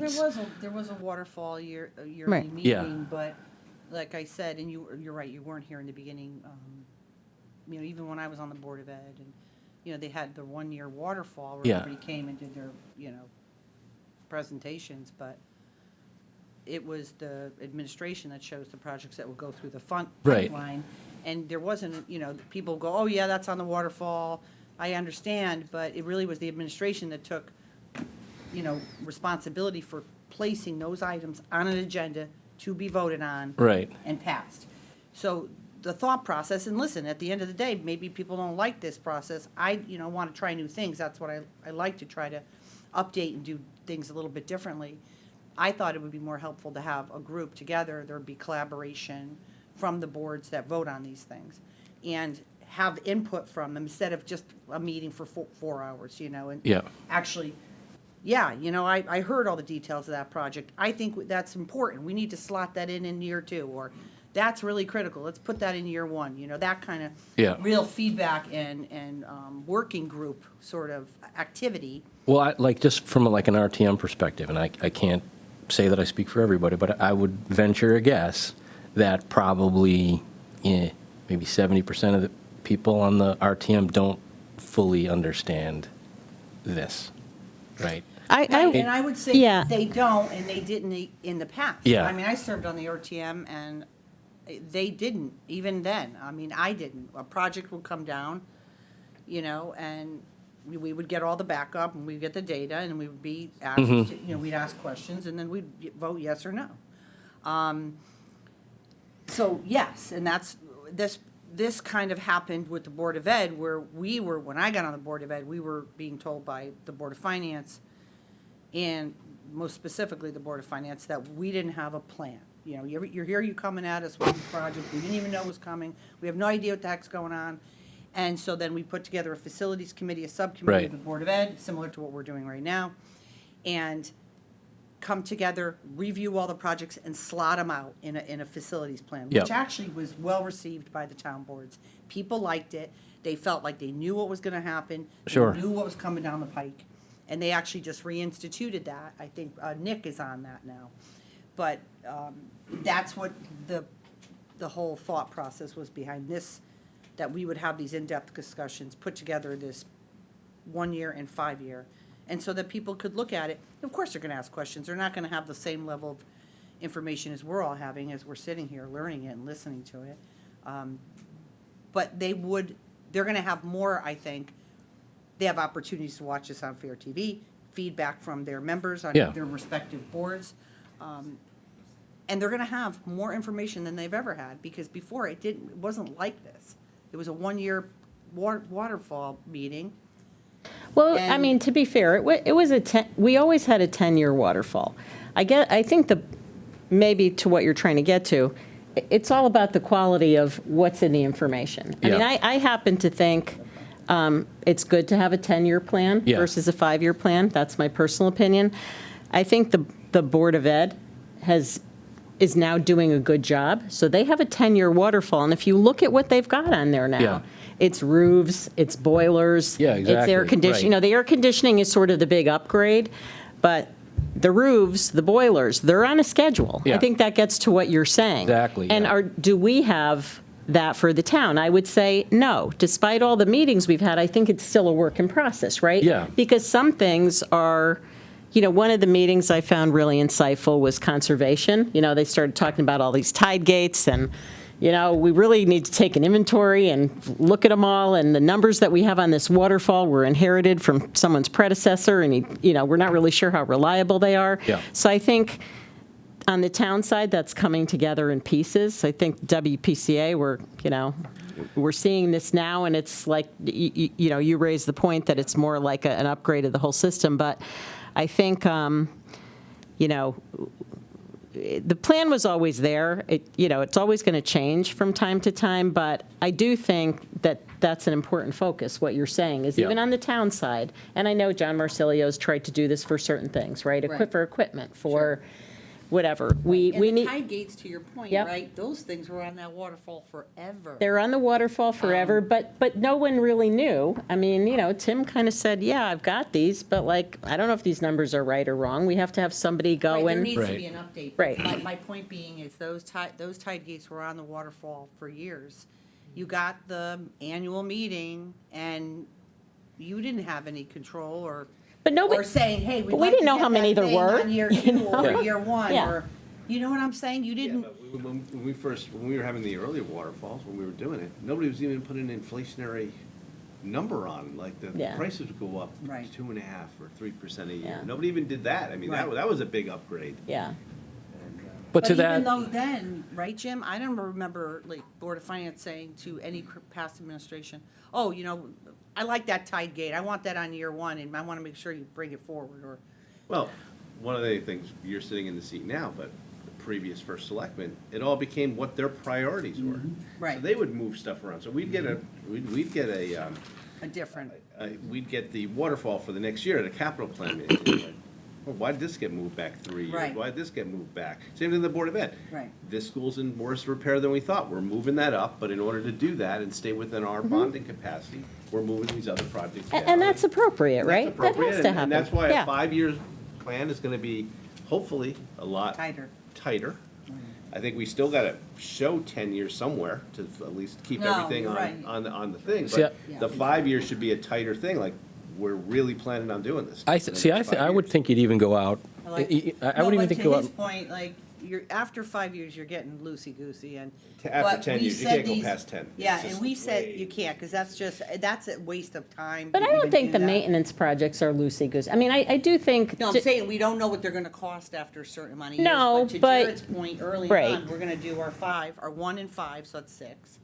And then we're gonna have all the other projects laid Yeah. out, going out. But wouldn't you So want to can know? see 'em. But Anyway. wouldn't you want to know that, like a tide gate, for an example? I have no idea how long these things last. Maybe they last 50 years. I don't know. But wouldn't it be, Pretty damn old. wouldn't it be nice though if you had Oh, that this reminds kind of me. a chart where you could look out into the future beyond 10 years, so that you can say, oh, you know what? We want to move these things around, right? Because priorities change. But keep in mind, hey, in the next 5 years, we got a tide gate that we're probably going to have to replace. So you're seeing, as you're making those decisions, you're seeing, near term, near long term, and really long term. So you're in a better position to see what's coming down the pike, and as a result, allocate, your dollars accordingly. And that to me is like when I look at But I this think that process, was it's part of Jim's like point, setting. Right, the 5 years tighter because we're really like Sure, focused of on course it's what going to is be, the right, priorities. which is always going to And be. then to Lori's point, over the last several meetings, she says, I want to see all the projects, and we're going to have those, and I just thought they'd just be in a list, but we could always slot those into. I think after 10 6, years, 7, it's 8, really whatever. too much. Yeah. No one's even gonna look at it. Yeah. So like, I could Right. put every elementary school and say, oh, this elementary school, it's got a useful life of 40 years. So let's put that 40 years from now, a brand-new school, that's gonna be replaced. No one's, we can't even focus, we're Yeah. not hard enough focusing on this year and the next couple of years to have some focus on what our priorities are gonna be. Yeah. We do. After 10, it just became too much. No, but within 10, like, let's say you do have a major school renovation or a rebuild within 10 years, to me, part of the conversation is, yeah, you might want to build up that funding over time, similar to what we're doing with the fill pile in Penfield. I mean,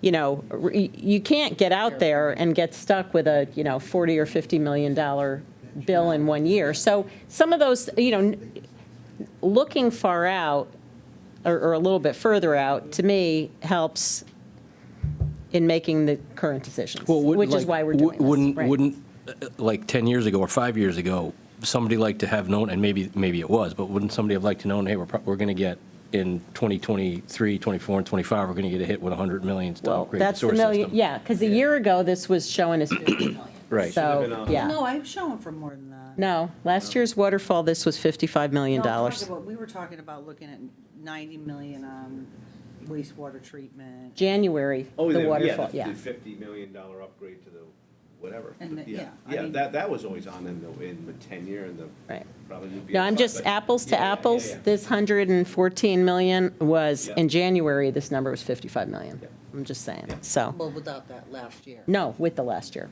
yeah. Was it, Joe, with the last year?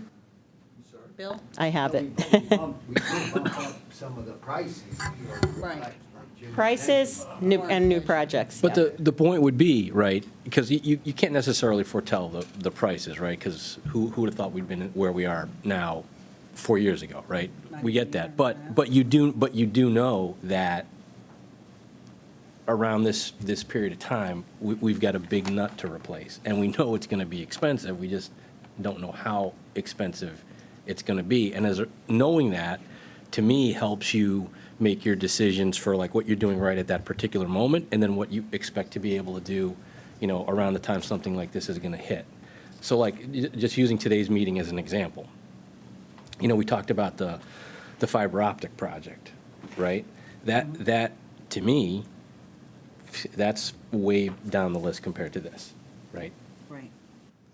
So that project isn't even really for consideration, in my mind, when you've got to deal with something Well, like originally it was this. slotted to be less, and then what happened was when Dave went to redo it, the number skyrocketed. but- And Yeah. that's when we came to the Board of Finance and said, listen, this number's not good anymore. Yeah, How about if we take a little bit off of it to be able to complete one of the other projects that went over budget, that we could plug that hole?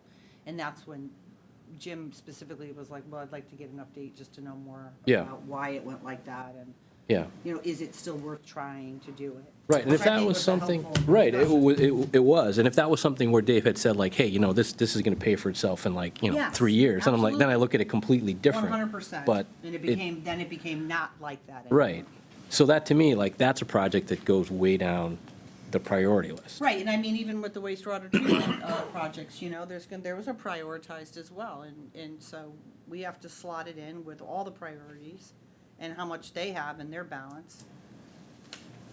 Well, one thing that would be good to get a handle on, You want to do that update? in the short term, though, so just to be, I just do want to be clear, is the intent, I'll look at fiscal '23 and '24, won't go beyond that, on this WPCA list. So for fiscal '23, the net bonding is 3.3 million. So just if we could clarify, is the intent for that debt service to be carried by the WPCA? For fiscal '24, the bonding is 9.5 million. Right, so that's not that far away. We're in the middle of fiscal '23 now. So for fiscal '24, if we're really going to do $12.5 million of projects next fiscal year, we, any potential grant money, we need to know as pretty soon, because having to bond $9.5 million next fiscal year, I'm assuming that we're not going to put all that in the WPCA, and then how does that fit into our allocation? So, those two pieces I would really look at hard. Once we get, to fiscal '25, we've got a little more breathing room, but. But the numbers double. The numbers get bigger, but I'm just saying, like, we're going to be, normally for fiscal '24, I mean, we would start approving some of these projects theoretically, in a few months. So just from a financial perspective and how all that fits in, I think for the January meeting, we should clarify what we think how this is going to flow. Well, do we want to talk about that, like our, how we want to do those? Remember we said we were going to talk about dates and what we think, we would like to accomplish at each of those and how much time you think we may need. And I know Jared wanted to, I don't know how people are feeling right now, but you wanted to do that update, right, on the bonding capacity, all of that. But part of that bonding capacity, this fits into that bonding capacity question, right? Right. So it's like, how did this, because, I mean, when I think of 1 year, fiscal '24 is, we're practically there, Yeah, so. Without a doubt. Do you want to talk dates first, or you want to have Jared give the? John I have had another more big- projects to go through. Oh, he Oh, does? that's right, sorry. We got through 1.5 of this project. Go away, Joe. So, We don't want to. If we You have get, ano- if you have we get another big grants for all project? this, we don't He's got a care. bunch, 115. John, when you get up there, I just want to, just a global question on all these projects. Yep, Obviously, the east trunk line has been front and center. yep. And we found out it's going to cost basically 200%. It's going to be 200% more than what we originally thought. Are all of these projects going to be that way? Are all of these projects, because we're looking at $91 million worth of projects that we would have to pay for net in 5 years. If you're telling us you have no confidence about these numbers, it could be $200 million in the next 5 years. It could be. net. It could be. So you're telling us it could be. It could be. That's scary. Oh, it is. Yeah. I mean, listen, I think Bill, to Is a it? certain extent, was saying, when he was presenting you, that he got sort of, and I think we talked about this, he got a back of the envelope, like a ballpark. And then when the contractor went out and actually priced out equipment and labor and in this market, then the real number came forward. It's typical like anything else. It's like my husband going on a job saying, yeah, you could put it in an 8-ton unit, it's gonna be this much, but not until you cost it out in real life, do you know the real number. I mean, who knows what the economy's gonna be in 3 years? Who knows what's gonna, we don't know. But $200 million is not just scary, it's not possible. Right. I mean, we can't bond $40 million No, a we year can't. just in No. WPCA projects. No. Like, that's just not feasible. No, we'd have So- to push the upgrade. We have to so basically, I think Right. the most important thing would be, is to hear these projects and take the advice of WPCA and say to us, what are your biggest priorities? What are the most important? And during these meetings, we're going to say, hey, listen, the tide gate's about to break, so what really is your priority that year? What is really important? And then so on and so forth. with all Well, of and these look at projects. the other ones too, because, Correct. yeah, I mean, things like, ARPA money we haven't spent yet. I mean, maybe we It's a should living revisit it. document. Yeah, it's a living It's a document. I'm living just- document. We should probably look at that Well, we definitely have some of that money left over from from the the fiber optic. fiber optic, but we should probably reprioritize and look at some of that. Well, See some whether of we can these get are $5 already, million But to other put towards things are it. going to, by the way, Come, do we have another harbor? I got an email from the harbor management. I'll forward it to you. But they said there was something. No? All right, I'll send They want it. to do a presentation? They have an issue at the lower wharf in Southport. I just submitted a 14 points for that. All right, because that wasn't never on our list, No, right? no, it Okay. wasn't. Oh, I thought, okay, I'm Yeah, sorry. so I mean, That's it today. stuff comes up, yeah. Can I just say, Do you want to come up, Joe, so they can hear you? Sorry. The commission, my commission's probably going to yell at me for this. You need to push back on us, too. You need to tell us what we have to spend. I'm sitting with Bill, and we're figuring out, how many projects do you think we can get going and get funded and whatever? And we're saying on this list, 30 to 40%. So that's going to push the capital requirements back. But when you ask us to prioritize, we're going to come back and say, well, then we're going to have to increase our maintenance to keep some of this equipment going, et cetera, et cetera. But, I mean, we were asked, basically, our commission put this together so that we would be shovel-ready for any funding available. And that's where we were told the state will come in, and we were said, let's put the numbers down and let's be shovel-ready to go. Because a lot of these are studies in the early stages. Could you guys add maybe a column to the spreadsheet and sort of like prioritize these and maybe you create categories like number one must have, two. Yeah, well, they are prioritized. They are prioritized in the By the date order. by the date They order. are. Okay. Date means they're more But can we push them back into a different fiscal year if there's a capital crunch? Yes, in some Listen, instances. it's like anything else. Look at the projects we've been doing with WPC, and as Jared said, we haven't done any considerable projects in 15 years. So, Do them all in 5. no, we're not. We're Well, but I think. we're going to make yeah. a list. I mean, I think there's been a little bit of hyperbole here. Like, it's not like if we don't do all these things, we literally can't flush toilets. I mean, there are, in fact, to your point, there might be higher maintenance costs or trade-offs. So that's where, I think we have to understand the difference. That was the idea, the original idea behind the allocation, because I'm sure if you asked our colleagues from the Board of Ed, for their plan like this, they would have had 2 school renovations in the next 5 years because that's what they would like to do. Right. But they said, no, we can only spend this, so this is what we're doing. So it really gets back to, the capacity, the allocation, and how do we fit within there, and how can we increase the overall capacity a little bit, and what can we realistically look at in terms of other funding sources to get some of this done, so. Right, and to Joe's point, and Jared, there could be infrastructure dollars, and we talked about this with the delegation yesterday, and if there is an infrastructure bill that comes down the pike, we have some shovel-ready infrastructure projects with the WPCA, and wouldn't that be fabulous? So we are preparing for that possibility. It could happen. Go ahead, John. okay, are we all done with the East Trunk Wetlands replacement? I think that was probably an hour ago, but digester replacement, the funding was the last board approved it last night. The bid's open on Thursday. This was funded out of the WPCA fund balance up to 1.75 million. So hopefully that's gets underway and gets done sooner rather than later. Any questions on that? Okay. Riverside Drive siphon for fiscal year '24, under $1 million. That, again, is part of the East Trunk Line, south of the Metro Center, south of the East Trunk Line that we're going to talk about shortly.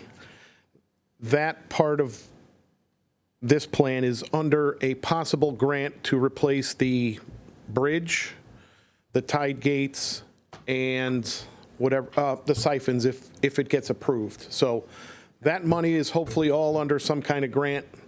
They're going to open up the road, they're going to replace the tide gates, they're going to replace the bridge, they're going to do the siphons, it's all covered and it's done. That would be best case scenario. So just to be clear, that 780, that's assuming you have a grant for that, that's not fund balance money? That's not fund balance money. Okay. That's, We didn't approve it. Right. Any questions on that? Because if you do, Bill can, because he's, It's also listed on another, on the other chart. 3 projects involved. okay, moving along, Fairfield Beach Road Station upgrade, $3 million, and the force main, $2 million, coincide with each other. The force main is the pipe that leads the pump station. It's under pressure till it gets to gravity to flow to the rest of the way to the plant. Those numbers, we did a best guess. We do have a pump station plan that we're getting updated, and we're hoping to get more solid numbers shortly. Again, that pump station was built in 1959.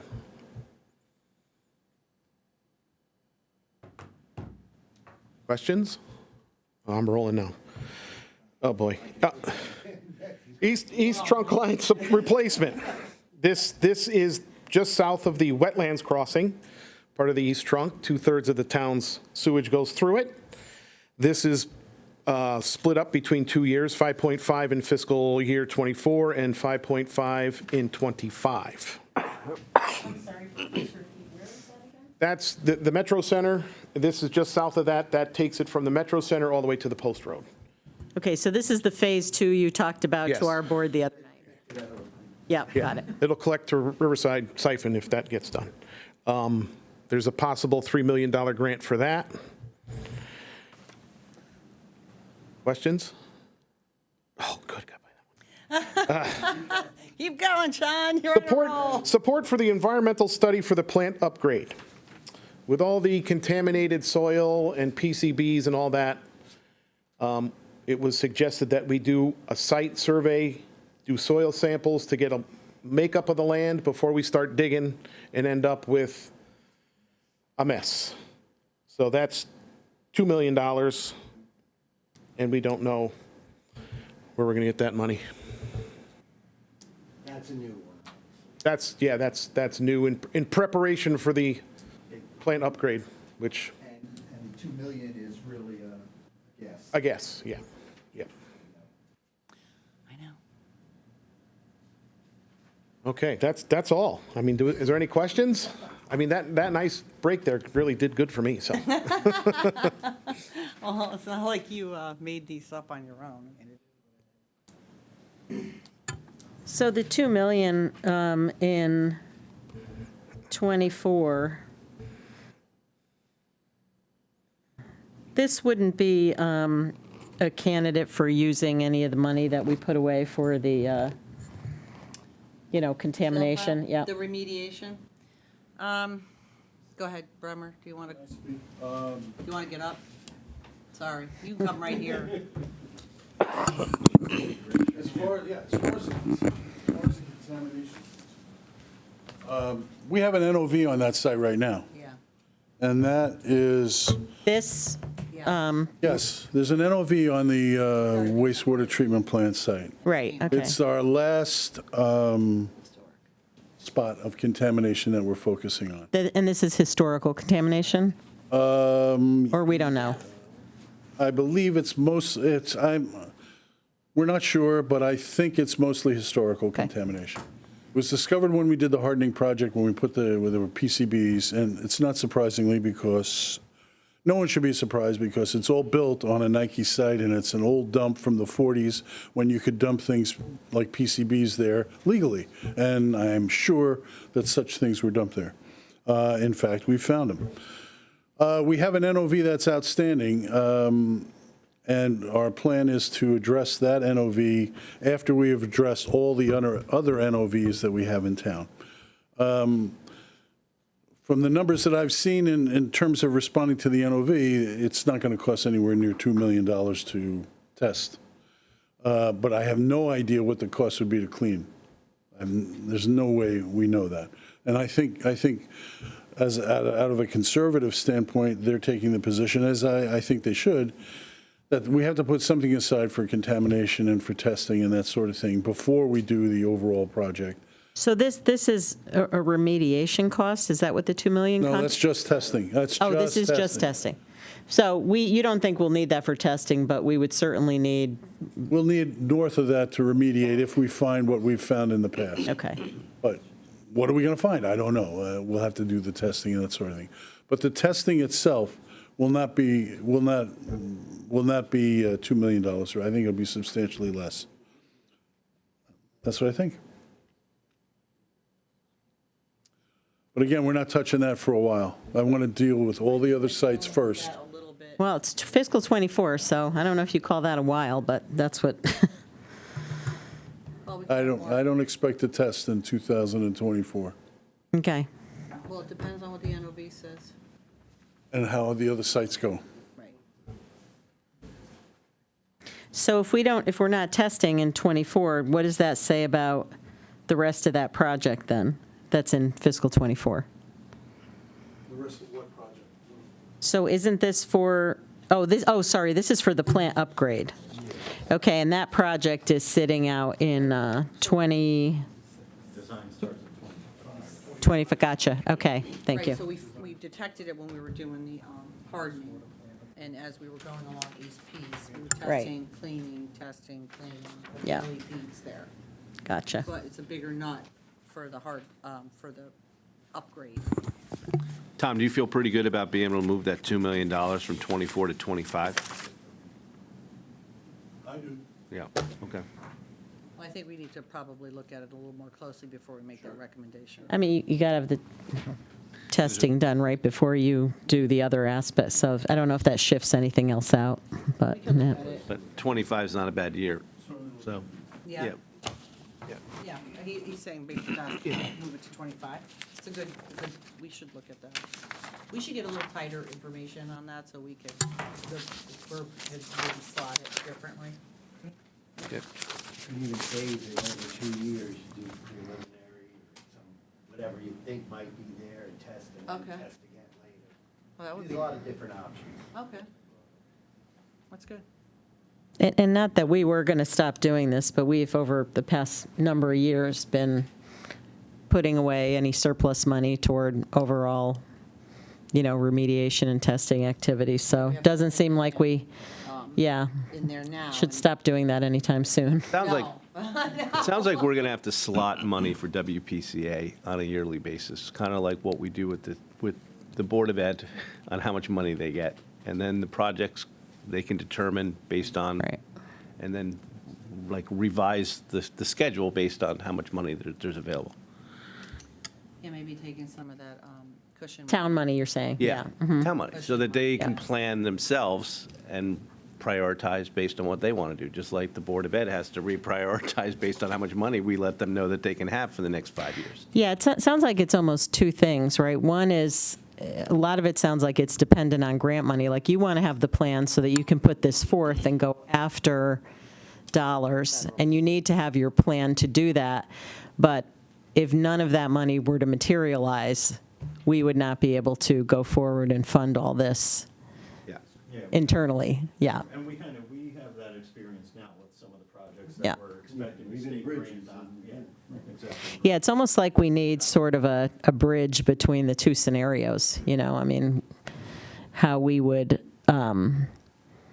what we might do. It doesn't change the priority of this or the timing that you want for the plan that you put forth to try to, get that money, but, Well, at the same time, I think if we just do our best to put them in the slots over the month of January, and then listen, when we come back next year, when we are going to update our 5-year plan, because one of those years will be, we'll say, oh, look, we got federal dollars, and then we make those adjustments.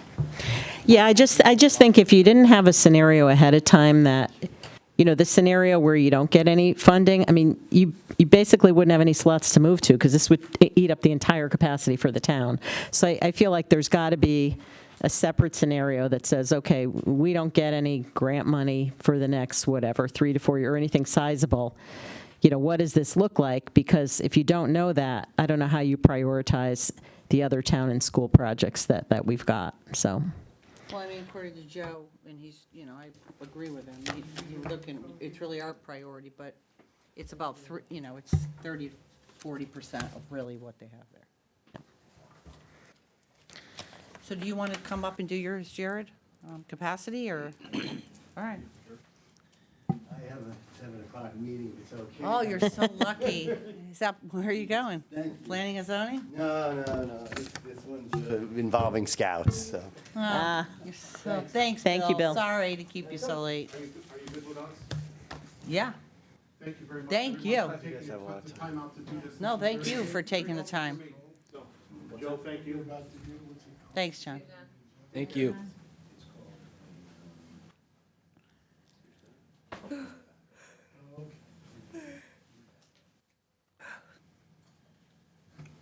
All right. Upstairs in a minute. It's hot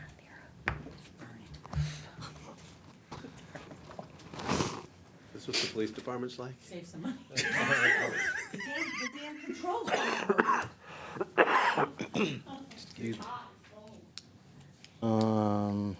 Okay.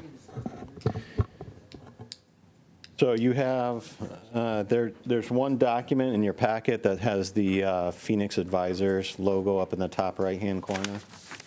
That'll be the document that we're looking, yep, that one.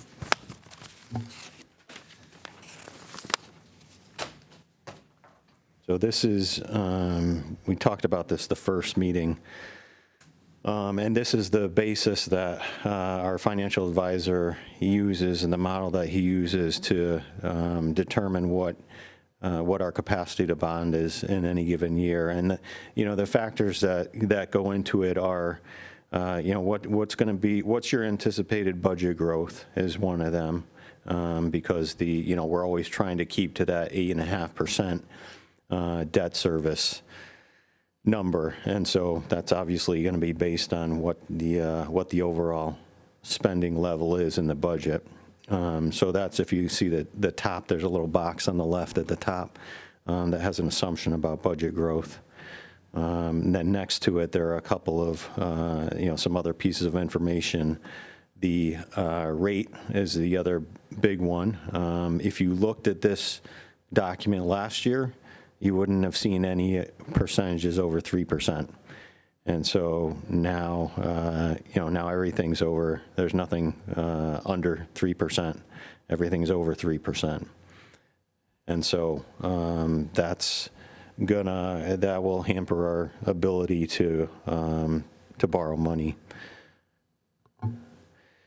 So the other difference, if you looked at the one from last year, you would have seen right underneath the bond details, about $37.5 million a year over this 10-year period. Which column, Jared?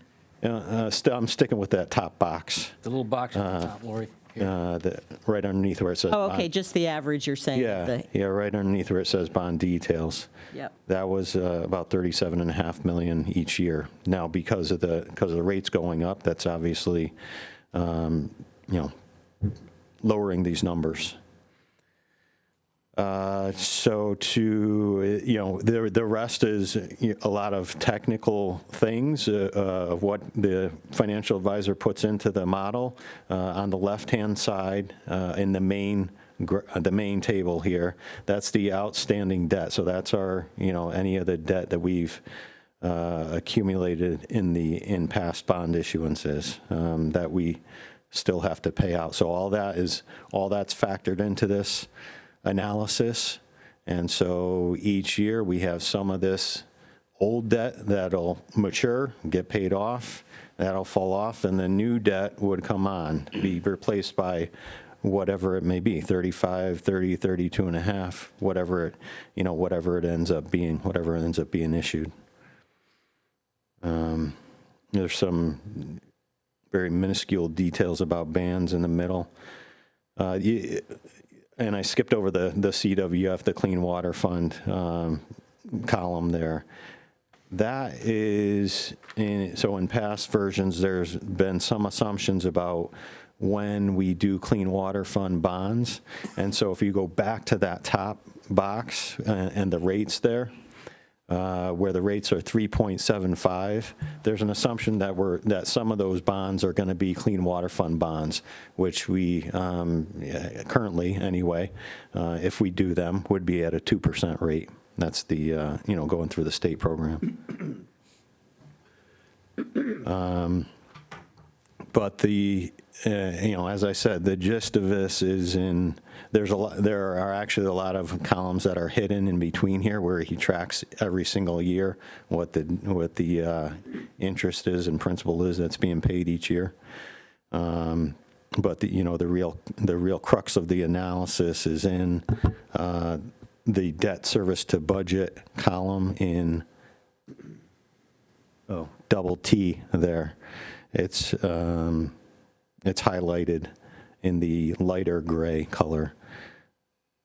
So that's what his, that if we were to borrow at the rates above, at the dollar amounts above, and at the budget growth rate above, that's what your debt service to budget ratio would be over this period of years. And Lori, that's the 8.5% that you Yeah, tried to keep that, right? we didn't, so the 8 and part of what I was trying to say before is this is to the general fund budget, right? So the budget growth number, the 2.5%, that's of the general fund expenditures. Yeah.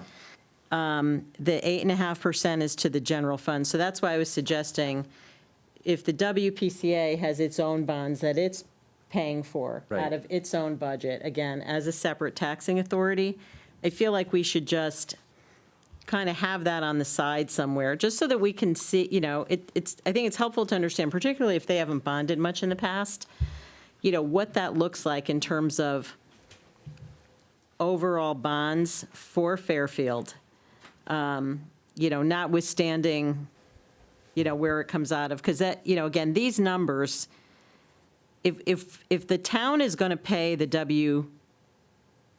WPCA bonds, that's one thing. Then they'll be part of these numbers. But if we're going to bond incrementally, I think we have to show that, because again, if we stick to the same gross bonding level between the two entities, what that's going to do is drive this percentage down in the general fund, which might be fine, but then I think that just, recognize that's could create some volatility in the future, once you get back to, because depending which bucket it comes out of, now you're going to be impacting your general fund budget as a result of that. So, and we can add that column. What I would suggest. I would keep it separately. I'm just saying, I would show both of them. What I would suggest as an alternative is to take that budget number, and that's in UU, column UU, would be to increase that number by the amount that's in the WPCA budget. And so that would become about, right now, roughly $7 million higher. And so that would change your debt service. So you kind of have a combined general fund, WPCA fund base number, and then your debt service to budget number would be smaller. And like I said earlier, so for example, in that first row where it says 7.56%, that would probably, if you added the WPCA budget number in there, would probably be somewhere around 7.36%. Yeah, I would just say to show them both, because I think what you lose if you put the WPCA in there is you just lose the understanding of how this impacts the mill rate over time. So I would sort of keep them, maybe you could show it combined, but show the two in a separate column and then add them up. And I guess the only other question I had is, these interest rates look really wacky. How did he come up? We've got 4, then he's still got rates going up by 25 basis points each of the next 2 years, and then we drop down to 3.75. Where does this come from? That's what I was just saying. There's an assumption in those 3 years where it's 3.75 that we're taking out some kind of clean water fund bonds at a lower rate. They're at a 2% rate. And so that's driving that overall number down. Gotcha, okay. That's why those are lower. So that's lower, but then, okay. So this, again, all of these numbers include WPCA numbers, but the percentage is then going to the general fund number, and you're saying it doesn't make a lot of difference, it would just be slightly lower. Right. But still be good to see both. Okay, thank you. Is there like a rule of thumb that towns generally lose, that number should be 8.5%? Or is that the number that Fairfield has traditionally used because that's what works for I Fairfield? mean, Jim is probably better at the history because of his tenure on the Board of Finance, but we have a policy at 10%. Yeah. I have talked to some other towns. Yeah, I know somebody from Westport reached out asking about our policy because they're building a new school. They kind of wanted to know. Yeah.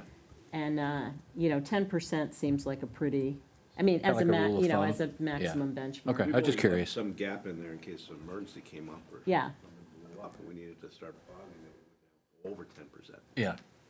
I can tell you when I started doing this 2 years ago, I used 8.5% really for political reasons, because that's what our debt service was at the time. And so I said, just, to not rock the boat, and at least, whether it's temporary or not, to keep it at 8.5%. And, if everybody was comfortable with where that was at that time, that it should continue to be comfortable. Yeah, no, I just wanted to understand. Down to if the that was- nines, like when we were doing a lot of school projects. Yeah. Earlier Yep. in the 2000s. I mean, and that's what I keep, trying to say. The 8.5% is really, and Jared just explained it well, keeping it there keeps that portion of debt service in the general fund budget, and therefore the mill rate consistent. Right. You can go higher and bond higher, but you just, now, it's just like what our state experienced, the more debt service you have, the more you start crowding out other priorities in your budget, and so that's where it becomes tricky. Yeah, right? I was just trying to understand if there's like a number that you sort of, Yeah. a rule of thumb number that you try to stay I mean, when you within. guys set the policy many years ago, I'm sure you benchmarked that, right? Yes. We benchmarked it, we talked to Matt's firm about AAA's And 10% was, 10% yeah. was kind of consistent. Yeah. with What people didn't want to go over. Now, can you go over a little bit? I guess you could, on a given year or something. I So we have a early little room. 2000s, we spent $200 million on school projects Yeah. within a 3 or 4 year period. Brenda was on the board of ed then. 260 when we were on the Yeah. RTM. Yeah, UN. and that was hard because it was a lot lower 2 years. budget number. Budget was like half. I mean, so 200 million was like a huge hit. 260. 260, yeah. Yeah. Well, there was a lot of delay before that, so. Yep. Big catch up. But that's really it. That's the background on the, kind of the genesis of the capacity analysis. So yeah, I guess as we go forward, it would just, like I said, I don't want to keep, but on this, just to clarify, when we do this, which piece comes out of which, which bucket. I got you. I think Yep. that's important.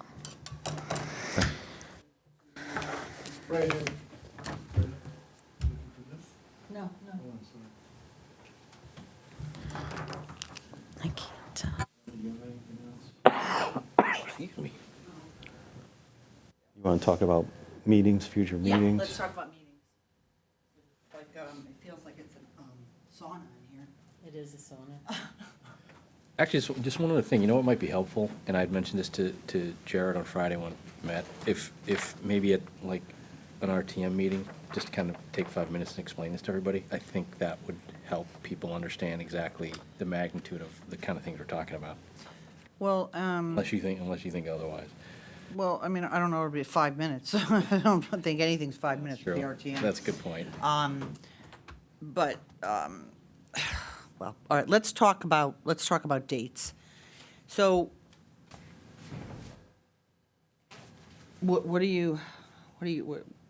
how are you feeling? Do you want to, let me ask you guys, how many meetings do you feel we need to start slotting everything into sort of place? Given, I know this becomes a serious matter and everyone gets very edgy, but, I mean, obviously, the next year's capital is the most, the 5-year after that. It's not set in stone. It's putting together a priority list that will be updated by our group if people feel. When you say felt next this year, was- 23, 24, though, Correct. is, Right. so If fiscal people- 23 and fiscal 24, Right, okay. If people feel comfortable with this process, we can continue to do it. Are we signed out? What happened? And the meeting's gone too long. Over 2 hours. That's for Zoom, I think ours is still. We're not Zoom. Yeah, that's for looking on. I don't know what that's Okay. about. So, There's no participants anyway. Right, so the bottom line is that, the coming year that boards are, are gonna be expecting me to put forward in that year process to start voting on items, non-recurring and otherwise. And then the 5-year will be, it's more of a draft. It's a priority list that we think makes sense, but will be modified by this group, as I was saying. If we but- come back again each year, if what people the felt this departments process. brought forth to us was already, well, I know the Board of Ed was, but what the departments brought forth, except for WPCA, was sort of within the capacity already, right, for the next 2 years, more or less. So my sense was that there wasn't going to be, until we saw this, there wasn't going to be a lot of slotting around. This changes things. Because the Board of Ed was at or below its 12 million, the town was roughly at that. This is where it changes, especially for fiscal '24. I mean, I think the Board of Ed was actually even below for the Right, current so year. we have to prioritize how we want to slot, and to Jim's point earlier, do we take some of that emergency buff money and throw it back into the pot, and then figure out how we do it? And then to Joe's point, not 100% of these are going to be going forward in a 5-year plan. And what about ARPA? Do you want to relook at maybe some of the things on there? Because, I mean, Well, maybe things we haven't started. And I don't know the answer. I don't have that at the top of my mind at the moment, like what's open and what's Well, not again, started, but Also, the problem we run into, we made commitments to people who are expecting certain things. understand. Number two, there's a deadline on those projects. Right. So it can't just be, they have. to No, but we have a little, we have a little, I mean, I was just thinking of the fiber optic project, right? Definitely, Yeah. fiber optic, I think, is on the table. But is there anything else like that maybe now, given what's ahead of us here, we say, I don't know. I don't think there is. Significant money, there's a couple of projects that are smaller, the ones that come to mind are the consultants for, the DEI consultant. but that was what, 50 grand or something? 75. Okay. Yeah, but we're gonna- 75,000 we wanna for do that. DEI consultant and the ADA consultant. So nothing's coming into my head of anything that's of a larger dollar amount No, me that Okay. hasn't started or. I mean, but there's commitments made mostly for those, and nobody's coming back saying But it's way there's- over. There's some money unallocated in ARPA right now, right? Because we didn't use the entire fiber optic for Stratfield, and then some of the playgrounds that are done. So I'm not suggesting we do anything with that, but yeah. 1.7. Yeah. Yeah. Yeah. Right, because we had the fiber optic, and then we had taken the money from the stage from the museum. Yeah. And I think we used some of that toward, I mean, even if we don't reallocate it, I think it's probably good to have that, not view that entirely separately, but have it sort of there. Or didn't you mention way back that you had set aside some of the ARPA in reserve in case some of these projects cost more? Yeah. More than is. In the original, when we got the original approvals, there was about $550,000 that was left over. Yeah. That was related to, one of the projects that had been proposed but then got. The museum, if you Yeah, remember? yeah. Museum stage. stage, So it was that- 400,000. Yeah. How so are we trending so far? I mean, how are they? We have I like know. 1.7 unallocated right now. Yeah, Because I think you're right. Without doing the fiber optic.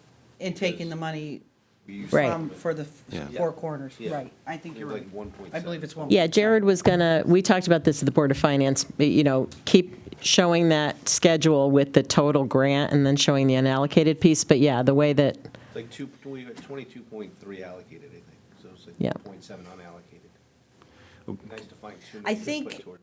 right, I think though, for our purposes, again, the next those capital projects for next year, I think we should just go ahead and potentially use what we have left with the fiber optic. Although I would like to leave a little cushion in the ARPA and not suck all that money out, because I'm expecting things potentially to not be the amount that we originally thought they would be.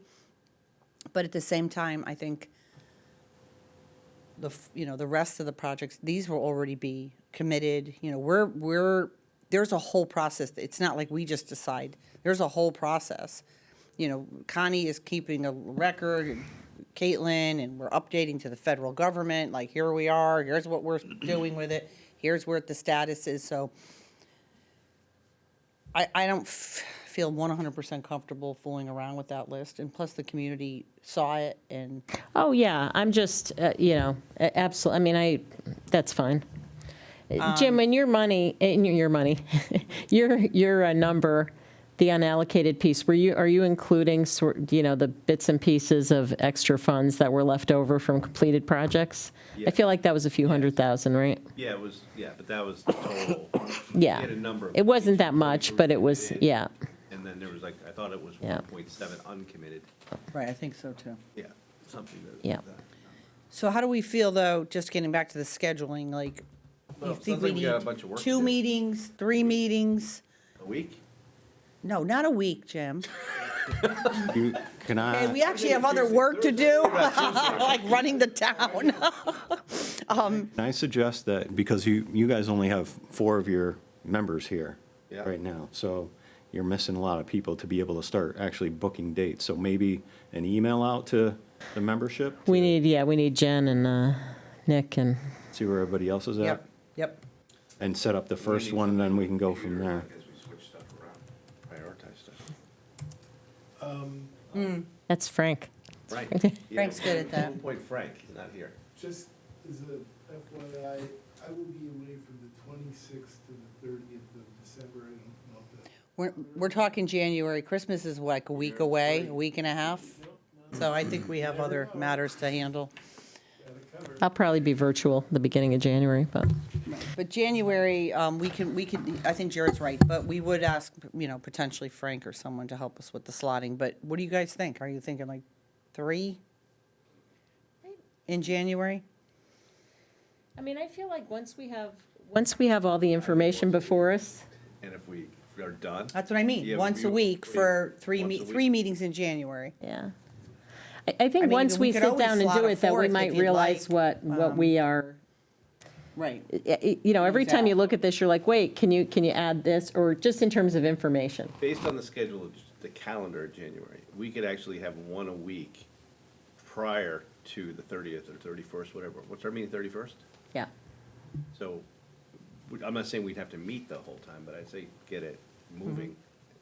Maybe do 1 a week, and if we get it done in 2 weeks, that's great. Right, I don't think it's going to take that long, but put the meetings down and then, yeah. only because I think that the other, So on the 31st, I mean, what is your expectation of that? I mean, are we, as a working group, presenting this list to them then? Is that how you would like to use that as our deadline? And then we would sort of, I would say, the 3 of us, maybe, and Ken too, the four of us. I mean, what do you think about that, Jim? I have no problem with it. Presentation of the work we did, answer questions, provide documents. I mean, we should probably have our list fairly tightened up by then. yeah, I think the key would be, this is the prioritization. I mean, listen, some of us I'm not sure, some of us may not agree with different things. Right. It's like, but this is, the plan, this is the majority consensus. And I think it's, to me, what I would what I would like to be able to communicate is, how we feel about the components. I mean, Jim has brought up several times that, some of the numbers, which numbers are more reliable than others, Like, to the extent we have numbers on here that are, like the tide gates and other things that could be much different, that, in my mind, influences how much cushion you want to have and everything else. And, and in what year those uncertain projects are, right? So, so I think once we start seeing it all together and go back and remember how solid some of these numbers were, then, then things will get moved around from there. The reason I didn't think it would take that long is I think, for the most part, everybody brought forth within their allocations Yeah. before today. I do too, and I think that, I envision us, I think it would be helpful for us to have like a updated, just a document with everything again. And then we sort of, like, maybe with a highlighter, You're talking try about to. take everybody's projects? All the projects that we have on our big list that have been presented over the last Yep. 6 months, and, slot out that next year allocation, and then go from there, and then I think the harder part would probably be doing the 5-year, Yeah. slotting in what we think.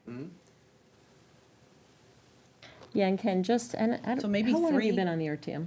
Just a Plan year. 3. Just a year. So typically, what we've done in that capital Right. projects meeting is we Because that would invite kind of put us on focus for the 4 deadline. people from the like, RTM Okay, to we're going to be participate. presenting this to the Board of Finance at the capital workshop. Here we are together. just to We participate, know that's our right? deadline. Everybody can Could be listen a in, snow day. but, the idea was always that, January. once you Yep. see it and you see the list fits in the bonding capacity, when it comes up before you Yep. for approval, Yeah, you that's already smart. know. I like that. See, like you guys on the board, you have a. So what I'll have Jennifer do is send out an Some email people on the RTM tomorrow do that with have been some around, dates but that we think work. there's more new members Yeah, that I maybe think would Wednesday benefit. or from whatever the it. Right, day is, right. see if we can I don't Yeah. know what your Oh, no, I know calendar what you is. mean, yeah. The Board of Ed people are certainly not here to talk about it, but I would just choose the same day on a weekly basis. Yeah, I was saying, I'll have Jen send out something similar to what we've been doing, like Wednesday around or- there, and then if we have to just, Would anybody be averse if we started these at 4:30? Or is there any reason why we're wedded to 4 o'clock? we like 4 o'clock. Okay. Because we'd be here now till 8 o'clock. I don't want to be I'm here till 8 okay, o'clock. either way. That's fine. That's fine. Yeah, okay, I like that. I think that sounds like a plan. Once a week, Jim loves this. Jim lives for I just don't know where it's going to go. I just Yeah. like to get done soon so we're not running up against the. No, I think we'll get it done. I mean, I think we have a lot of good information, and, Maybe it'll take 2 weeks. I mean, yeah, but I like that. And to your point, we may have a snow day, who knows? yeah. But we could all, from our houses, we could all WebEx in. Snow days anymore. That's right, we could WebEx in. Yeah. I don't want to see any palm trees, Lori, from your house in Florida. I don't want to see any palm trees. Don't rub it in. Is your house do Oh, okay? yeah, we had nothing. Oh, my God, Totally that's unscathed, amazing. Unscathed. No storm surge on our beach. That's amazing. Yeah, I learned that because hurricanes go counterclockwise, it went and down from us. We actually got more beach when it was all over. It's crazy. Oh, my God, wish it would happen here. Cool. Yeah, I'll forward you this, you guys, this email. Yeah, I didn't It's talk just- to Bill yet. They said, I don't know why they said it, they said just. All right, you can shut it off, Jerry, thank you. Yeah, motion to adjourn. Aye. All in favor?